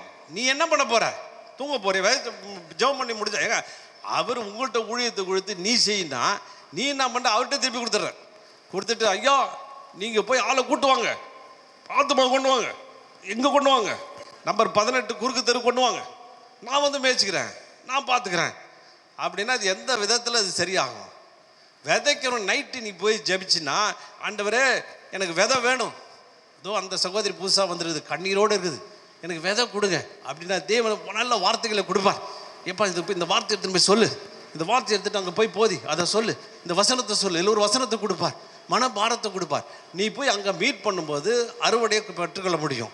நீங்கள் என்ன சொல்லுங்க? எல்லாத்தையும் அவர்கிட்ட பொறுப்பு கொடுத்துறீங்க. எல்லாம் நீங்கள் பார்த்துங்க ஆண்டவரே, நீங்கள் செய்யுங்க, இந்திய தேசத்தை முழுசாக ரட்சித்து கொண்டு வந்துருங்க. இங்கே எங்கள் சபைக்கு பக்கத்து சபைக்கெல்லாம் 1000 பேரை கொண்டு வந்துருன்னா ஒரு நாள் இந்திய தேசம் ரட்சிக்கப்படல. அதனால தான் ரட்சிக்கவே படலை. அல்லேலூயா. உன்னோட கான்ட்ரிபியூஷன் என்ன? விதையை கொடுத்துட்டாரியா? வேத வசனம் விதைகள் உன்கிட்ட விதையை கொடுத்துருக்கிறார். விதைக்கிறியா? நீயா படிச்சுட்டு நீயா வச்சுட்டு படுத்து தூக்கிடுற, எடுத்துகிட்டு போகிறதே கிடையாது. அப்போ விதைக்காத ஆள் நேரம் ஆண்டவர்கிட்ட சொல்லிடுறது. அப்போ ஆண்டவர் இவனை பார்த்து என்ன சொல்கிறாரு? ஏங்க நான் சொல்லிங்க, என்ன ஒரு மாதிரி பார்க்குறீங்க? ஆமென். சோதரன் யாரு? சோம்பேறி பொல்லாதவனும் சோம்பலும் உள்ள ஊழியக்காரனே அப்படின்றார். அப்போ ஆத்மா விதைகள், விதை எப்பயும் ரெடியாக இருக்கணும். விதைக்க முயற்சி செய்யுங்க. 100 இடத்துல இன்னொருத்தர் சொல்கிறாரு, நான் நல்லா ஜாம் பண்ணையா, அந்த பிசாசு போயிடுச்சு, அதுக்கப்புறம் சர்ச்சுக்கே வரலன்னு. ஏங்க ஏசு பண்ணி 10ல் 1 தான் வந்துச்சு. 10 பேருக்கு கிறிஸ்துவ சுகப்படுத்தினா ஒரு ஆள் வந்தான். நான் என்ன சொல்கிறேன், 100 பேர் வரணுன்னா அப்போ எத்தனை பேர், எவ்வளோ பேருக்கு சரியாகணும்? இல்லை என்ன நல்ல கணக்கு கேட்டால் கொஞ்சம் எல்லாம் கீழே குடிஞ்சிடுறீங்க. 100 பேர் வேணுன்னா எத்தனை பேருக்கு சரியாகணும்? கூட ஒரு 0 போட்டுங்க. 1000 பேருக்கு 1000 பேருக்கு சுகப்படுத்தினா எவ்வளோ பேர் கிடைக்கும்? அல்லேலூயா. அதுக்காக விதைக்கிறத நிறுத்திட்டிங்கன்னா அது என்ன அர்த்தம் எனக்கு புரியல. கணக்கு இப்படி போகிறதுக்கு பதிலாக ரிவர்ஸ் பண்ணிடுறது. நான் எங்கே சுகப்படுத்தினேன் வரமாட்டாங்க. இல்லை, 1000 பேருக்கு போய் சுகப்படுத்து. ஆமென். காசா பணமா? அதுதான் ஜீவன் நதி, நதியாக ஓடிட்டு இருக்குதே. பாட்டிலையா கொடுத்துருக்கிறாரு, கொஞ்சமாக கொடுத்துருக்கிறாரு, அதுதான் அப்படியே ஃபுல்லாக ஓடுது. ஆமென். கொடுங்க, இலவசமாக கொடுங்க, சுகத்தை அனுப்புங்க, பலத்தை அனுப்புங்க. 1000 பேரை சுகப்படுத்துங்க, உங்களுக்கு 100 ஆத்மா கிடைக்கும். 10,000 பேரை சுகப்படுத்துங்க, உங்களுக்கு 1000 ஆத்மா கிடைக்கும். ஆமென். அல்லேலூயா அல்லேலூயா. விதைக்கிறதுங்க, எவ்வளவு விதைக்கிறியோ. அதனால தான் 1 கொரிந்தியர் 9:6 சொல்லப்படுது, பின்னும் சொல்லுகிறது என்னவெனில் சிறுக விதைக்கிறவன் சிறுக அறுப்பான். எப்பா கொஞ்சமாக 3 பேருக்கு போதுங்க, நான் அவ்வளோதாங்க விதைப்பேன் அப்படின்னா 3 தான் உனக்கு கிடைக்கும், 3 கூட வராது. பெருகமாக விதைக்கணும். யோசிங்க, பெருக எப்படி விதைக்கிறது? இப்போ ஈசாக்கு விதை வச்சான்னு போட்டுருக்குது. அந்த விதை வச்சல அவ்வளோ பேர் 2000 வேலைக்காரனுக்கு போகணுன்னா எவ்வளோ விதைக்கணும்? எத்தனை ஏக்கர் விதைச்சான்னு தெரியல. தேசத்தையே விதைச்சிருக்கான், தேசத்தை முழுவதும் விதைச்சிருக்கான். விதைச்சி ஏன்னா அவ்வளவு அறுவடை எனக்கு தேவை. ஏன்னா அவன் வேறு எல்லாம் போயிட்டானுங்க, எங்கள் எல்லாம் வேக்கண்டான லேண்டு யாரும் அங்கே இல்லை, எல்லாம் போயிட்டானுங்க, எகிப்துக்கு ஓட்டானுங்க. விட்றான்னு தேசத்தையே விதைச்சான். தேசத்திலே பெரிய அறுவடையை பெற்றுக்கொண்டான். அல்லேலூயா. 5 பேர் 10 பேர் யோசிக்காதீங்க, இன்றைக்கி அது டார்கெட்டை மாற்றுங்க. ஆமென். அல்லேலூயா. இப்போ தான் யோசிக்கிறேன், இவ்வளோ நாள் ஆண்டவர் கொண்டு வருவான்னு பார்த்தா வரல. இதே ரொம்ப ட்ரிக்கியாக பேசுவாங்க சில பேர். ஏங்க கம்மியாக இருக்குதுன்னு? ஆண்டவர் கொடுக்கலிங்க. ஆண்டவருடைய அருளை பெற்றுட்டா தான் ஒருத்தன் வர முடியும். அவன் எப்படிங்க வருவான் அப்படின்னு சொல்ல வேண்டியது இல்லை. ஆண்டவர் அவர் சொல்ல, அவன் யார் சோம்பலோட ஊழியக்காரன் தான் இந்த மாதிரிலாம் பேசுவான், இப்படி தான் பேசுவான்னு வேத வசனம் சொல்லுது. அப்போ விதைக்காத இடத்துல விதைக்கிறது உன்னுடைய பொறுப்புப்பா. விதையை அவர் தான் கொடுப்பார். நீ விதைச்ச பிற்பாடு அவர் விளைய செய்வார். ஆமென். இயேசு நல்லவர் சொன்ன பிற்பாடு நல்லவர் என்பதை அவர் காண்பிப்பார். எப்படிப்பட்டலாம் நல்லவர் என்பதை நீ விதைச்சின்னா நீங்கள் அங்கே கொடுப்பார். இப்போ நாங்கள் போன வருஷம் தான் ஒரு சர்ச் ஆரம்பித்தோம். ஒன்றுமே இல்லை, ஒரு ஆளும் வரல, ஒன்றும் வரல, விட்றது கூட தொடர்ந்து கிராமமாக விதைக்கிறோம். இந்த கூட ஆட்களை கூப்பிட்டு கிஃப்ட்டை கொடுத்து உங்கள் பாஸ்டையும் வேறு ரொம்ப கம்பல் பண்ணி கூப்பிட்டு போய்ட்டு அவரையும் வச்சு விதைக்கிறேன். ஆமென். யார் யார் கிடைக்கிறாங்களோ இன்னொரு பாஸ்ட் வந்து அவரையும் கூப்பிட்டு விதைக்கிறேன். ஃபுல்லாக பணம் செலவாது பரவாயில்ல, எனக்கு பெரிய அறுவடை வேண்டும். ஆமென். பெரிய அறுவடை வேணும். பெரிய அறுவடை வேணும்னா பெருசாக விதைக்கணும். 5 விதைச்சிட்டு 5 மூட்டை எதிர்பார்ப்பீங்களா? 5 விதையை போட்டுட்டு 50 மூட்டை போடணும், 100 மூட்டை போடணும். பாருங்க, இங்கே ஒரு பாஸ்ட் நான் சொல்கிறேன், இன்னும் ஃபுல்லாக 20,000 பேர் வேர்டர் கேட்குறார். விதைக்கிறதுக்கு தன்னுடைய இடத்த ரெடி பண்ணி வேற கட்டி விசுவாசத்தினால கட்டி வச்சிருக்கிறார். பெரிய அளவில் விதைக்கணும்னு யோசிக்கிறார். அவர் டார்கெட் தரிசனம் பெருசு. 3 மாடி கட்டணியா, எல்லாம் அவர் கொண்டு வரணையா, இந்த பாண்டிச்சேரியை இது கொண்டு வரணையா, நிச்சயமாக அவர் தரிசனம் நிறைவேறும். ஆமென். அப்போது அந்த விதைக்கிறவனுக்கு விதையை ஆண்டவர் தருகிறவராக இருக்கிறார். அது மாத்திரமில்ல, 2வது தெளிக்காத இடத்தில். அந்த நாட்களில் பார்த்தீங்கன்னா கொஞ்சம் தெளிச்சு விடுவாங்க. இதெல்லாம் அறுக்கட்டை எடுத்துகிட்டு போகும்போது கொஞ்சம் கீழே விழும், சிந்தனது செதறினது, அதில் பொறுக்கிறவர் அப்படின்னு வேற சொல்கிறான். ஆனால் அது பாருங்க, தப்பான கான்செப்ட். ஆண்டவரை குறித்து பாருங்க எப்படி சொல்கிறான். 2வது, நான் இப்போ டைம் ஆகிட்டு போகுது, கடினமுள்ள ஹலோ அவர் என்ன சொல்கிறான்? 2வது சென்டென்ஸு கடினமுள்ள. யார் கடினமுள்ள எஜமான்? இயேசு கடினமுள்ள எஜமானா? ரொம்ப கடினங்க அப்படின்னு சொல்லி. நான் ஒரு முறை ஒரு 20 வருஷத்துக்கு முன்னாடி ஒரு இடத்துல, ஒரு கிராமத்தில் சர்ச்சு எடுக்கலை. ஒரு கிராமத்தில் சர்ச்சில் பாஸ்டர்லாம் போயிட்டாங்க. அப்போ நான் கொஞ்சம் பிஸ்னஸ் பண்ணிட்டு இருந்தேன், ஊழியம் செஞ்சுட்டு இருந்தேன். அப்போ நான் சொன்னேன், அந்த சர்ச்சை நான் வேணா யாரும் இல்லையே, நான் போயிட்டு சபை எடுக்கிட்டான்னு சொன்னேன். அப்போ உடனே எல்லாத்தையும் கன்சல்ட் பண்ணேன். அவங்க சொன்னாங்க, உங்களுக்கு அழைப்பு இருக்குதா அப்படின்னு கேட்டாங்க. தெரிலிங்க, அழைப்பு இருக்குதானே தெரில, ஆனால் எனக்கு சொல்லணும்னு ஆசை இருக்குதுங்க. அழைப்பு இல்லாமல் போனீங்க பிரச்சனை பெருசாகிடும். நீங்கள் யாரோட மோதுறீங்க தெரியுமா? பிசாசோட மோதுறீங்க, இந்த உலகத்தின் அதிபதியோட மோதுறீங்க. உங்களுக்கு என்ன நடக்குன்னு தெரியாது. ஊழியம் மிக கடினமானது அப்படின்னார். சாதாரணமாக சொல்லியிருந்தா கூட எனக்கு பிரச்சனை இருந்திருக்காது. இவர் அடி தொண்டையிலேருந்து குடல்லேருந்து சொன்னார், ஊழியம் ரொம்ப கடினமானது அப்படின்னாரு. பாருங்க, எனக்கு தூக்கி வாரி போட்டுச்சு. அடுத்த நாள் காலையில் நான் போகலாமா வேணாமான்னு தெரியல. இது வேறு, இவர் வேறு சொல்லிட்டாரு. அதுவும் சபையை, நான் சுவிசேஷன் தானே, சபையை எடுக்கலாமா வேணாமா தெரியல. ஒருவேளை ஏதாவது ஒன்று போய் ஆண்டவர் கோச்சிட்டு ஏதாவது ஒன்று பண்ணிட்டா அப்படின்னு 2 மணி இருக்கும். அந்த பாஸ்டர் சொன்ன சத்தம் கேட்குது, ஊழியம் என்பது கடினமானது. அப்படி அணுக்கம் கொடுத்து சொன்னார் பாருங்க. தூக்கி வாரி போட்டு எழுந்து உட்காந்துட்டு என்ன நடக்குமோ தெரியல, ஏது நடக்குமோ தெரியல அப்படின்னு பயந்துட்டு என்ன செஞ்சேன், இருந்தாலும் சொல்லிட்டேன் வரேன்னு. உடனே என்னுடைய காரில் என்னுடைய பிள்ளைகள், சின்ன பிள்ளைங்க, 2வது படிக்கிற பையன், அவன் ஒரு 1வது படிக்கிற குழந்தை, அதையும் தூக்கி போட்டு ஒய்ஃபை எழுப்பி இங்கேருந்து மதுராந்தகம் தாண்டி ஒரு சின்ன கிராமம், அதில் எடுக்கணும். அந்த இடம் எனக்கு தெரியும். எல்லாத்தையும் எடுத்து போட்டுட்டு அந்த காரில் தூக்கி போட்டுட்டு போகலான்ட்டு 4 மணிக்கே கிளம்பிட்டோம். கிளம்புனா பயமாக இருக்குது. இவர் சொன்ன வார்த்தை கடினமானதுன்னு சொன்ன வார்த்தை எனக்குள்ள பயத்தை உண்டாக்கிடுது. ஒன்று போய் நடுவில் அந்த காரை நிறுத்திட்டு ஜெபம் பண்ண, ஆண்டவரே எனக்கு தெரியல, நீங்கள் அழைச்சிங்களா, இது விசிட்டிங் கார்டு கொடுத்தீங்களா, இல்லை அழைப்பிதழ் கொடுத்து அழைச்சிங்களா எனக்கு தெரில. ஆனால் எனக்கு ஊழியம் செய்கிறதுக்கு எனக்கு ரொம்ப பிடிக்கும், நான் போகிறேன். இது என்ன ஊழியன்னு எனக்கு ஒன்றும் புரியல, குழப்பமாக இருக்குதுன்னு ஜெபம் பண்ணிகிட்டே இருக்கேன் அப்படின்னு. என் பையன் பின்னாடி ஒரு 4 மணிக்கு அவனுக்குலாம் தூக்கிட்டு இருக்க சின்ன 2வது படிக்கிற பையன் பின்னாடி படுத்துருந்தான்.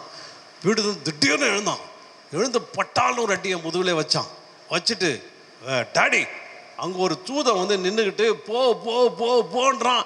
நீ வந்து மக்கு மாதிரி உட்காந்து ஜெபம் பண்ணிட்டு உட்காந்துருக்கிறியா, போ கிளம்பு அப்படின்னா பாரு. அப்போ தான் எனக்கு புரிஞ்சுது. சோத்திரம். குழந்தைகளுக்கு பாரு, நம்மகிட்ட பெருசுக்கிட்ட பேசினா புரிய மாட்டேங்குது. அல்லேலூயா. ஊருப்பட்டு காரணத்தை சொல்லிக்கிட்டு அதை சொல்லிட்டு போனால் போக வேண்டியதானே, இதில் என்ன பெரிய விஷயம் அப்படின்னு சொல்லிட்டு அங்கே போனேன். அங்கே போய் ஊழியத்தை செஞ்சோடனே சாயந்தரம் ஒருத்தர் தீர்க்கதரிசனம் ஒருத்தர் எனக்கு ஃபோன் பண்ணார். பிரதர், நீங்கள் தப்பு பண்ணீங்க, ஆண்டவர் எங்களுக்கு சொல்லிட்டார், உங்கள் இது காரோட டயர் இருக்குதுல்ல, டயர் மண், அந்த மண் எடுத்து உங்களுக்கு பயங்கரமான மந்திரவாதம் பண்ணுறாங்க அப்படின்ட்டார். எனக்கு தூக்கி வாரி போட்டுச்சு. நான் சொன்னேன், காலடி மண் தானே எடுப்பாங்கன்னு.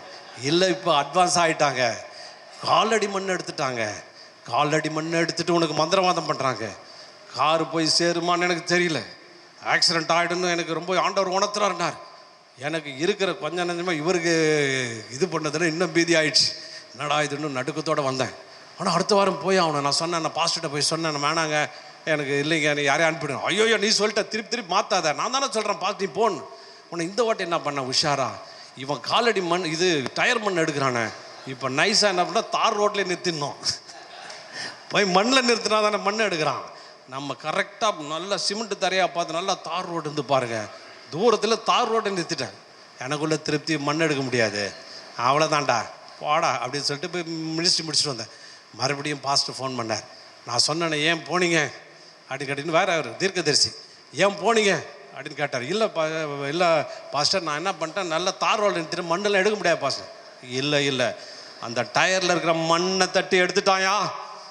டயரில் மண் எடுத்து 2 மண் போதும், அவனுக்கு 5 மண் போதும், 10 மண் எடுத்துட்டாயா, எடுத்துகிட்டு போயிட்டு உனக்கு பண்ணிட்டாயா அப்படின்னாரு. அதுக்குள்ளே என் மனைவி, ஏங்க சாவது இங்கே இடமாங்க கிடைக்கலைங்க, போய் இந்த மாதிரி ஆக்சிடெண்ட் ஆகி சாகணுமா, ரொம்ப மோசமாக இருக்குமா, அது வேறு குழைச்சிக்கிட்டாக்க எலும்புலாம் முறிச்சிட்டா எப்படிங்க, யாருங்க, என்னங்க இது அப்படின்னு அவள் வேறு கத்துறான். எனக்கு உள்ள நடுக்கம், பல குழப்பம். அப்புறம் எனக்கு உள்ள மனசு தோணுச்சு, ஒருத்தன் ஊழியத்தை செய்யணும், இயேசு நல்லவன் சொல்கிறதுக்கு என்னத்துக்கு அழைப்பு தேவை? அல்ல, இயேசு நல்லவருங்க, இன்னும் உதவி செய்வாருங்க, எனக்கு செஞ்சாருங்க, உனக்கு செய்யான்னு சொல்கிறதுக்கு உழைப்பு தேவையா? ஆமேன். அழைப்பை நான் கேவலப்படுத்தலை. அப்போ ஒருவேளை நான் ஊழியம் செய்து வந்து ஆண்டவர் எட்டி வச்சு எனக்கு வேணாண்டா, நீ போ, உன்னெல்லாம் கூப்பிட்டு அடித்து ஒட்டி வெளியே துரத்துருவாரா? அதெல்லாம் துரத்த மாட்டார். அந்த வசனங்கள் வெளிப்படுத்துகிற விசேஷம் 1:6 சொன்ன பிறகு, அவர் தம்மை பாவங்களற கழுவி நம்மை ராஜாக்கள் லேவியமாய் தெரிந்தெடுத்திருக்கிறார். ஒவ்வொருத்தரையும் தெரிந்தெடுத்திருக்கிறார். ஆனால் எப்படிப்பட்ட ஊழியம் செய்யணுன்றது தான் நீங்கள் கேட்டுக்கொள்ளும் மொழியை எல்லாரும் இப்படி ஒட்டுமொத்தமாக சொல்ல முடியாது. அப்போ நான் சொன்ன முயற்சி பண்ணுவோம், இவ்வளோ சொன்னது இது பண்ணும். ஏசு நான் வெறுத்தான்னா வெறுத்துட்டு போட்டோம், அப்படியே செத்தா சாவுறேன். இது வந்து எனக்கு இதோட என்னால் ஏசு நல்லவன் சொல்லாமல் என்னால் வீட்டிலாம் உட்கார முடியாது, ஏசு பெரியவன் சொல்லாமல் இருக்க முடியாது, நான் சொல்லி தான் தீர்வென்று விடாப்பிடியாக போனேன். 5 பேர் உள்ள சபை 35 பேர் ஆச்சு, 3 மாதத்தில் ஆச்சு. அல்லேலூயா, சோத்திரம். ஒரு ஆள் படுத்துட்டு இருந்தார், நான் சபைக்கு வரணும், எல்லாம் தெருவோ போய் சொன்னோம். ஒருத்தர் சொன்னார் படுத்துக்கிட்டு, நான் வந்து நான் வரணும்னு ஆசையாக இருக்குதுயா, ஆனால் எப்படி வருது, ஏன் என்ன எழுந்திருக்க முடியாண்ணே போனேன். நான் இங்கேருந்து 10 பேரை கூப்பிட்டு போய்ட்டு தூக்கிடா அந்த கட்டிலோட, அப்படியே கட்டிலோட தூக்கின்னு வந்துட்டாங்க. தூக்கிட்டு வந்து அங்கே பிரசங்கம் பண்ணோம். பார்த்தீங்கன்னா நிறைய பணங்கள் வந்து கிட்டத்தட்ட 4000-5000 ரூபாய் 2 மாதத்தில். அப்போ கொண்டு போய் அந்த பாஸ்டர்கிட்ட கொடுத்தேன், இதை பாருங்கள் காணிக்க அப்படியே வந்துருக்குது. அவர் சொன்னால் ஆச்சரியப்படி, இதுவரையிலையும் பணமே வரல, 100 ரூபா தான் 200 ரூபா வருதுன்னு சொன்னாங்க, எப்படி உனக்கு இவ்வளோ பணம் கிடச்சிது அப்படின்னு. அப்போ நான் சொன்னேன், தெரியலையா எனக்கு, நான் போன வேத வசனத்தை விதைச்சேன். ஆமேன். இன்றைக்கி இப்போ நல்லா அதுக்காக ஜெபம் பண்ணி ஃபாஸ்டிங் பண்ணி அதை பண்ணி இதை பண்ணி வேத வசனத்தை ஜெபிச்சு வேத வசனத்தை நல்லா ஜெபம் பண்ணி வேத வசனம் புது வசனத்தில் கொண்டு போய் கொடுத்தேன். அவ்வளோதான் எனக்கு தெரியும்.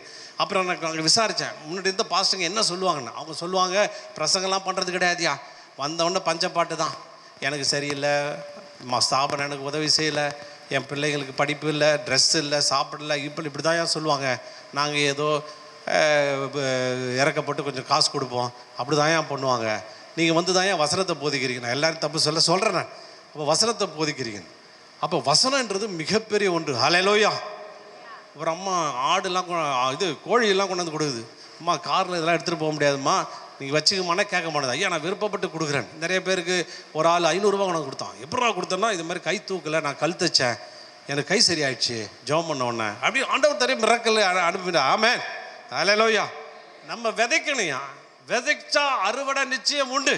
நீ விதைக்கிற விஷயத்தை ஆண்டவர் பார்க்கிறார், ஆண்டவர் கிருபை செய்கிறார். நான் முன்னாடியெல்லாம் பிரசங்கம் பண்ண போனால், கிறிஸ்துவ வாழ்க்கை பாடு நிறைந்தது, குழப்பம் நிறைந்தது, கண்ணீர் நிறைந்தது. சிலுவை எடுத்துட்டு வர சொன்னார், பின்னாடி ஒருத்தன் சாட்டையால் அடிப்பான், முன்னாடி ஒருத்தன் எச்சத்துப்பான்னு பிரசங்கம் பண்ணுறது. அப்போ என் ஒய்ஃப் கேட்பா, ஏன் நல்லா தான் காலைல பூரியும் இட்லி வடையும் தின்னுட்டு நம்ம எல்லாம் சாப்பிட்டோம் வந்தோம், இப்போ சாயந்தரம் போய் பிரியாணி, ஸ்பெஷல் பிரியாணி சாப்பிட போகிறோம், எப்போ பார்த்தாலும் பாடுன்னு சொல்லிட்டு இருக்கீங்களான்னு. இல்லை, எல்லாம் அப்படி தான் பேசுகிறாங்க, நம்ம அப்படி பேசுனா தான் நல்லாயிருக்கும், அப்போ தான் கொஞ்சம் இம்பாக்டாக இருக்குது அப்படின்னாக்க அவன் சொன்ன, அவங்க அனுபவத்தை சொல்லிட்டோம், உங்கள் அனுபவத்தை சொல்லுங்கள், உங்களுடைய காரியத்தை நீங்கள் சொல்லுங்கள். இயேசு என்ன நல்ல வாழ்க்கையை கொடுத்துருக்கிறாரு, அவர் கடினமுள்ள எஜமானனே அல்ல. ஆமென். என் வாழ்க்கையில் ஏற்றுக்கொண்டது அவர் கடினமான ஆண்டவரே அல்ல. ஹல்லேலூயா. ஒரு சில ஊழியக்காரர் சொல்லுவாங்க, அவர் தாடிக்காரர் ரொம்ப மோசமானவருங்க அப்படின்வாங்க. சோத்திரம், அப்படிப்பட்ட தாடிக்காரே நமக்கு இல்லை. ஆமென். நேசிக்கிற ஆண்டவர். ஆமென். ஊழியம் கடினமானதே இல்லை. எத்தனை பேர் சொல்கிறீங்க எளிதானதுன்றீங்க? எளிதானா எளிது, சோத்திரம். கஷ்டம்னா கஷ்டம். என்ன நீங்கள் பண்ணுறீங்க? இப்போ மோசையை கூப்பிட்டு ஊழியத்துக்கு கூப்பிட்டாரு, என்ன அவன் பண்ணான்? 25 40 கிலோ 100 கிலோவை தூக்கினான், ஒரு குச்சி ஒன்று கொடுத்தாரு. அல்லேலூயா. ஆமென். ஒரு குச்சை எடுத்துகிட்டு போயிட்டு சமுத்திரத்துக்கு மேலே நீட்டு திறந்து பிரித்து விடுறாரு. குச்சை வச்சு சமுத்திரத்தை பழக முடியுமா? அல்லேலூயா. அப்புறம் கையை நீட்டினார், பேசினார், செய்யினார், அவ்வளோதானே செய்ய சொன்னார். ஏதாவது கல் உடைச்சி ரெடி பண்ணி போர் போடுறா, எல்லாருக்கும் தண்ணி வேணும், 10 பேரை கூப்பிட்டு போயிட்டு நீ ஆகிற சுற்று, அந்த பக்கம் சுற்றி ஒளி அடிச்சுட்டு போய் நான் சொன்னார். ஒன்றுமே சொல்லலை. அப்போ பார்த்தீங்கன்னா நம்ம தான் அந்த அவிசுவாசத்தினால தான் ஊழியம் ரொம்ப கடினமாக தெரியுது, பயங்கரமாக தெரியுது. ஐயோ அம்மா அப்பா, நீங்களும் பயமுறுத்தலாமல் ஊழியக்கார வர்ற ஆளையும் பயமுறுத்தி விட்டுறது. அல்லேலூயா. சோத்திரம். ஊழியம் கடினமானது சொல்லாதீங்க. அல்லேலூயா. நீங்கள் சொல்லுங்கள், ஊழியம் எளிமையானது. சொல்ல மாட்டீங்களா? எனக்கு தெரியுமே.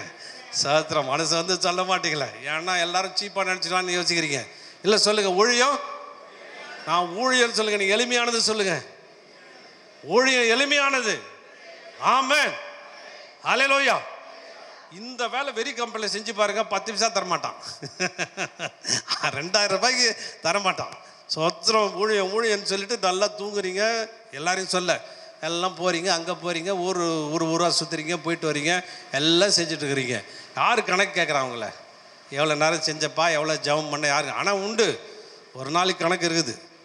ஒரு ஊழியக்காரர் சொன்னால், அதுக்கு தாங்க நான் எக்ஸ்ட்ரா வாங்கலை, கம்மியாக வாங்கிட்டா கம்மியாக கொடுத்துடலாம் அப்படின்னு தான் கொஞ்சமாக கேட்குறது. ஏன்னா ஜாஸ்தி கொடுத்தா ஜாஸ்தி கேட்பான், அதுக்கும் கணக்கு கேட்பார். அல்லேலூயா. ஆமென். அப்போ அதுக்கும் ஆண்டவர் செய்வார், கணக்கு கேட்பார். ஏப்பா ஏன்டா ஜாஸ்தி கேட்கலன்ட்டு அதுக்கும் கேட்பார். அப்போ சோம்பலும் பொல்லாத பாருங்க, சோம்பேறித்தனம் வந்தால் பொல்லாத குணம், ஈவில் கிரிமினல் காரியம் வந்துடுது. நீங்கள் கடினமாக உழைச்சி பாருங்கள், கடினமாக செஞ்சு பாருங்கள், அது வந்து பொல்லாத காரியம் போயிடும். எனக்கு ஒரு பாஸ்டர் சொன்னார், எனக்கு ஆச்சரியமாக இருந்தது. பிசாசு பிடிச்ச ஆளுங்க சிலது விரட்டாத பிசாசு என்ன பண்ணுவாராம், சர்ச்சில் வேலை வாங்க வரான், கூட்டு பெருக்குன்னு காலையில் சாயந்தரம் வாங்க வரான். 3 நாள் வேலை செஞ்சு பிசாசு ஓடிடுச்சான், நிறைய பேருக்கு ஓடிடுச்சான்.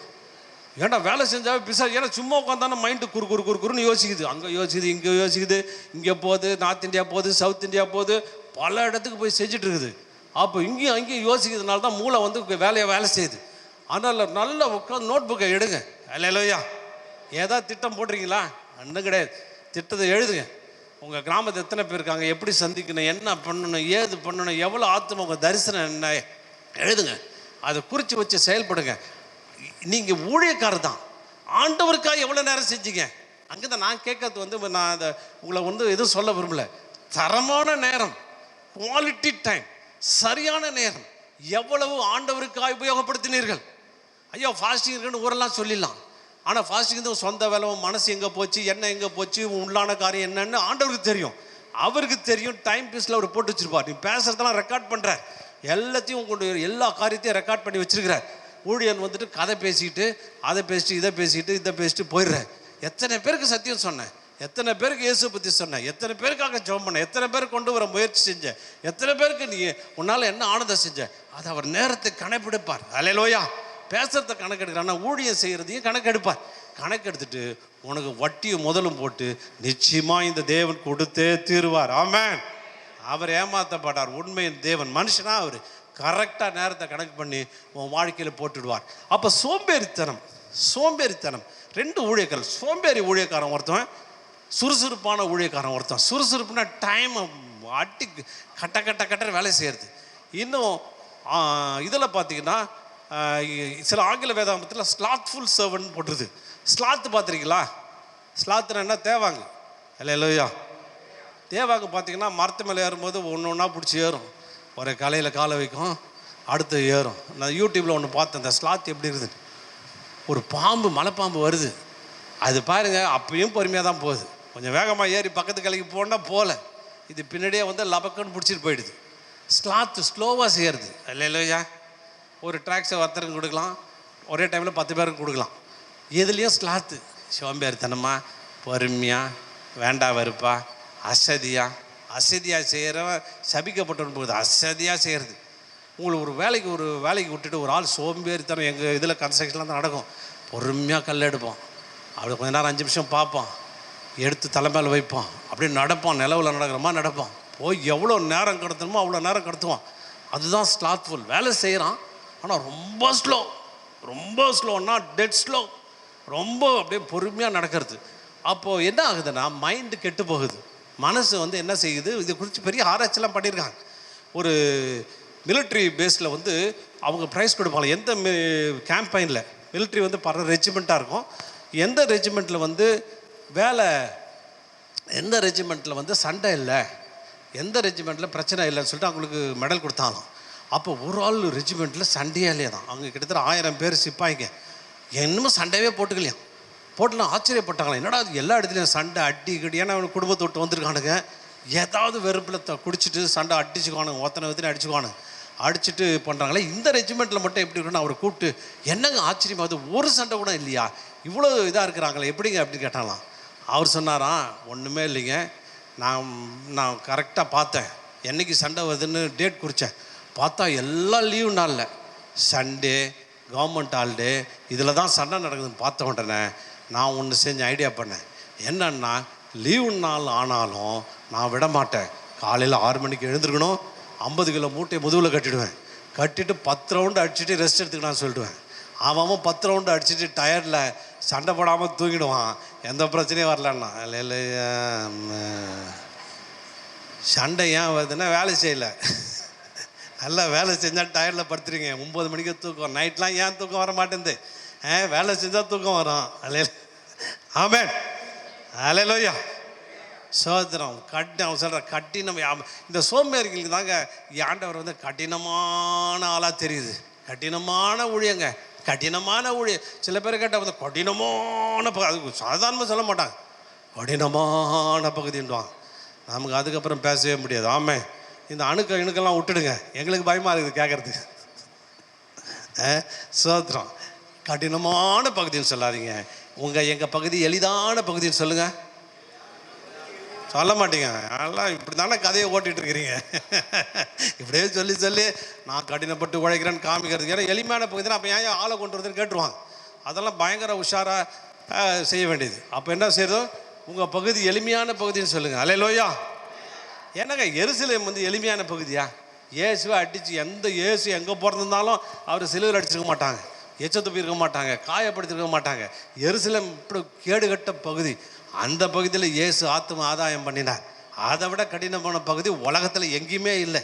அவ்வளவு மத வெறி பிடித்த ஆட்கள் மத்தியில் அப்படி சீஷர்கள் செய்தார்கள், எளிதாய் மாற்றினார்கள். அல்லேலூயா. ஆத்தும ஆதாயம் பண்ணுவது எளிது. ஆமென். கடினன்ற வார்த்தை வரக்கூடாது. வேதத்தின்படி பார்த்தீங்கன்னா கடினன்ற வார்த்தை சொன்னீங்கன்னா அப்போ நீ சோம்பேறி.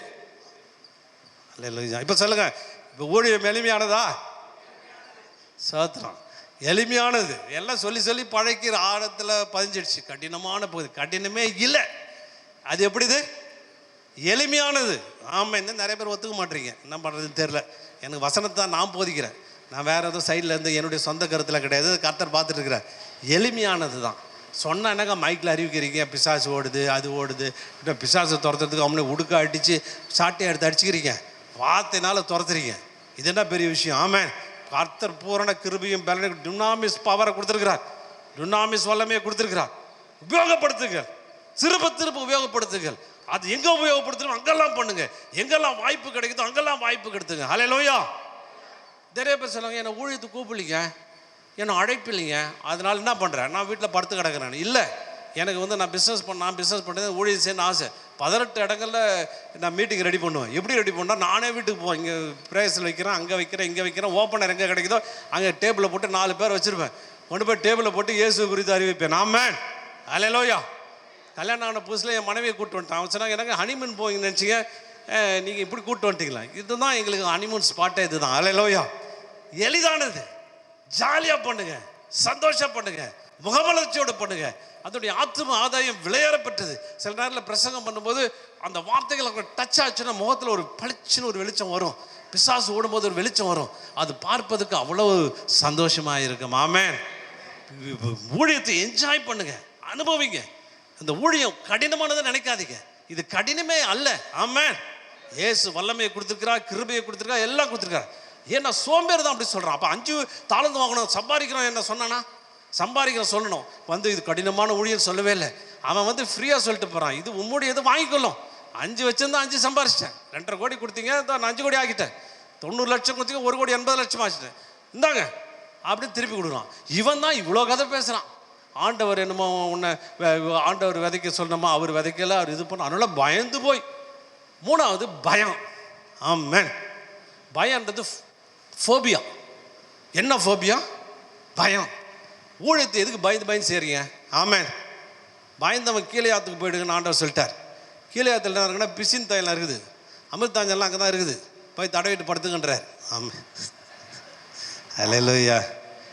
என்ன பயம்? பயந்து போய் வா அப்படியே பயந்த ஆள் மாதிரி தான். நீ எதுக்கு பயப்படுறீங்க? பயன்றது அந்த ஆண்டவருக்கு பயப்படுறது, அது வேற பயம், மரியாதைக்குரிய பயம். பயந்து போய் ஊழியம் செய்றியா? என்ன நடக்குமோ, ஏது நடக்குமோ, இப்படி நடக்குமோ, அதாயிடுமோ, இதாயிடுமோ. அதுவும் சீரையில் முடிச்சு மண்ணுக்குள்ளே போச்சு வச்சிட்டேன். உள்ளே போட்டு போச்சு நிம்மதியாக வச்சிட்டேன். ஏன்னா வந்தால் கணக்கு கேட்பார். கணக்கு கேட்டாக்க நான் என்ன பண்ணுறதுன்னு தெரியல. நான் என்ன சொல்லுவேன்? இதை மாதிரி அவர் கேட்டு இதாகிடுச்சுன்னா, நஷ்டம் ஆகிடுச்சுன்னா, வேதனை ஆகிடுச்சுன்னா, எதோ போயிடுச்சுன்னா அப்படின்ற பயம். ஏன் பயம்? அல்லேலூயா. பயந்து ஊழியம் செய்கிறீங்களா? செய்யாதீங்க. ஆமென். நல்லா உழைச்சிங்கன்னா பயம் வராது. ஆமென். அல்லேலூயா. என்றைக்கு பயம் ஜாஸ்தியாவது அன்றைக்கி 100 பேருக்கு இயேசுவை பற்றி சொல்லுங்கள். பயம் எங்கே போகுதுன்னே தெரியாது. நீங்கள் அறிவிக்க உங்களுக்கு அது ரிஃப்ளெக்ட் ஆகும், உங்களுக்கே வரும். உங்களுக்கு வியாதி இருக்குதா, 100 பேருக்கு வியாதிக்கு ஜெபம் பண்ணுங்க.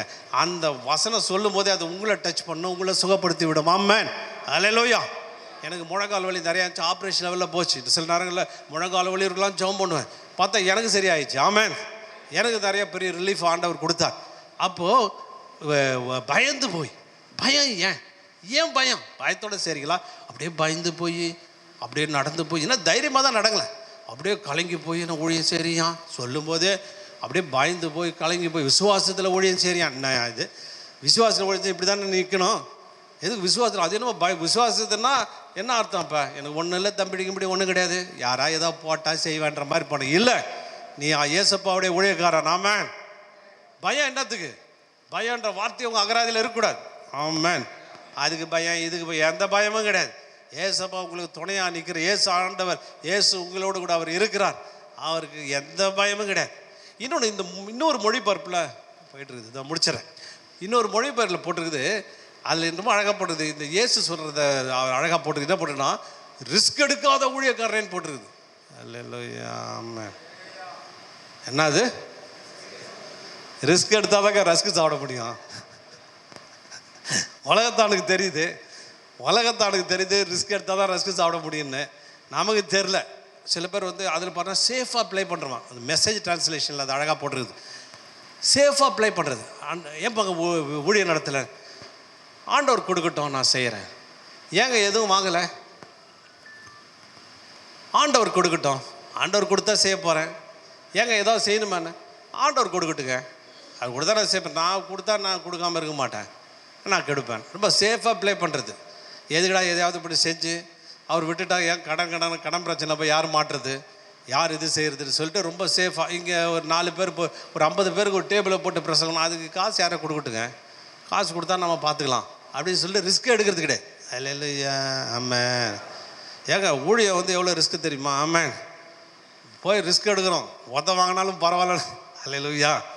சோத்திரம். என்ன செய்வோம்? வாங்குவோன்னு தெரிஞ்சாலும் போய் ரிஸ்க் எடுக்கிறோம். அந்த ரிஸ்க் எடுக்கலைன்னா அவர் பாஸ்டர் அவர் சொன்னார், நான் இது இந்து கோயில் பக்கத்துலேயே ஸ்டேஜ் போட்டு பண்ணியிருக்கிறேன், அவ்வளோ ஒரு ரிஸ்க் எடுத்துருக்கார் பாருங்கள். எல்லாரும் கத்துனானா, அர்ச்சகரே கத்துனானா, ஏய் என்ன இங்கே பிரசங்கம் பண்ணுறேன், இங்கே இதெல்லாம் பண்ணுறேன்னு. கடைசியில் அவங்க வீட்டிலே ஆண்டவர் ஒரு அற்புதத்தை செஞ்சுருக்கிறார். ஆமென். அந்த அர்ச்சகர் வீட்டு மனைவிக்கு ஒரு அற்புதம் செஞ்ச உடனே அவர் திரும்பி வந்து மன்னிப்பு கேட்டு இயேசுவை ஏற்றுக்கொண்டார். ஆமென். ரிஸ்க் எடுத்து தான் ஆகணும். ஆமென். ரிஸ்க் எடுப்பீங்களா? ஆமென். என்ன கடினமான என்ன கடின பகுதி எதுவுமே கிடையாது. ஆண்டவருடைய வார்த்தை எடுத்துக்கொண்டு போறீங்க, ஆண்டவருடைய கத்தி வசனமாகி பட்டயத்தை எடுத்துட்டு போறீங்க. நில்லுங்க. ஆமென். நீங்க நில்லுங்க, இயேசுவை அறிவிங்க. ரிஸ்க் எடுத்தே ஆகணும், ரிஸ்க் எடுத்து செஞ்சு ஆகணும். ரிஸ்க் எடுக்கலன்னா உனக்குள்ள இருக்கிற சோம்பேறித்தனமோ, உனக்குள்ள இப்படிப்பட்ட பிரயோஜனம், ஆண்டவர் அவனை பார்த்து சொல்ல, பிரயோஜனமற்ற ஊழியக்காரன், யூஸ்லெஸ் ஃபெலோ. ஒன்றும் நாட்டுக்கும் உபயோகம் கிடையாது, வீட்டுக்கும் உபயோகம் கிடையாது, எதுக்கும் உபயோகம் கிடையாது, ஒன்றுத்துக்கும் உபயோகம் கிடையாது. சும்மா பேச்சு தான், பேசினா பேசிகிட்டே இருக்கிறது. ஆண்டவரை பற்றி சரியான இதுவும் கிடையாது, அறிவும் கிடையாது, எந்த ரிஸ்க்கும் எடுக்கிறது கிடையாது. நீங்கள் ரிஸ்க் எடுத்தாதான் ஊழியத்தை செய்ய முடியும். எத்தனை பேர் அதை விசுவாசிக்கிறீங்க? ஆமென். பணம் இருக்காது, ஆனால் மீட்டிங்கை நம்ம கண்டக்ட் பண்ணுறோம். பணத்துக்கு குறைவாக இருக்கும், பெருசாக பிளான் பண்ணுறோம். பணம் ஒன்றுமே, லேண்ட் இருக்காது, எது இருக்காது. இந்த இடத்துல தான் என் சபை வருது அப்படின்னு போய் நிற்கிறீங்க பாருங்க. அந்த இடத்துல போய் நின்று சாதிக்கணும்னு நிற்கிறீங்க பாருங்க. சாப்பாட்டுக்கு வழி இருந்தாலும் இந்த இடத்த விட்டு போக மாட்டேன், இந்த இடம் எனக்கு ஆண்டவர் வைத்த இடம், இந்த இடத்துல இவ்வளோ பேர் சம்பாதிப்பேன் நிற்கிறீங்க பாருங்க. அது ரிஸ்க்கு. ஆமென். அப்போ பாருங்க, இவங்க 5 தாளந்து வாங்க அவர் ரிஸ்க் எடுத்து செய்கிறாங்க, இவன் ரிஸ்க் எடுக்கல. பிரயோஜனமற்ற ஊழியக்காரன் அப்படின்னா யூஸ்லெஸ் ஊழியக்காரன். நான் ஒருத்தர் தாங்க சர்ச்சில் 2 பேர் இருக்கோங்க, யூஸே கிடையாது, ஒன்றுத்துக்கும் யூஸ் கிடையாது, எதுக்கும் யூஸ் கிடையாது. ஒன்றும் பெரிய ஆத்தும ஆதாயம் பணிக்கு யூஸ் கிடையாது, எந்த வேலை கிடைத்தால் உருப்படியாக செய்யறது கிடையாது, எதையும் செய்கிறது கிடையாது, யூஸ்லெஸ்ஸாக இருக்கிறது. இன்றைக்கி யூஸ்லெஸ்ஸாக ஒரு மரம் இருந்ததுன்னா அந்த மரத்தை யாராவது வச்சுருப்பாங்களா? அது வெட்டி போட்டுருவாங்க, யூஸ்லெஸ்ன்னு விட்டுருவாங்க. யூஸ் இருக்கா? உங்களால் எத்தனை பேருக்கு யூஸு? உங்களால் எத்தனை பேரை போஷிக்க முடியும்? எத்தனை பேரை உங்களால் அவங்களை திருப்தியாக்க முடியும்? அப்படிப்பட்ட யூஸான ஊழியக்காரனை எதிர்பார்க்க. இதெல்லாம் காரணம் என்னென்னா சோம்பேறித்தனம், அந்த லேசினஸ். கடினமாக ஆண்டவருடைய சமூகத்தில் உட்காந்து அவருடைய சமயத்தில் காத்திருந்து நீங்கள் சாதாரணமாக கூட பிரசங்கம் பண்ணலாம்.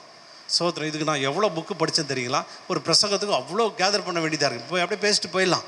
ஆனாலும் பிரயோஜனமாட்டு மூல பாஷைன்னா, கிரீக் பாஷைன்னா, அந்த பாஷைன்னா, எத்தனை புக்கு, எவ்வளோ ரெஃபரன்ஸு, கிட்டத்தட்ட 15 மணி நேரத்துக்கு மேலே அதை ஒரு ஹார்ட் ஒர்க் பண்ணால் தான் ஒன்று வருது.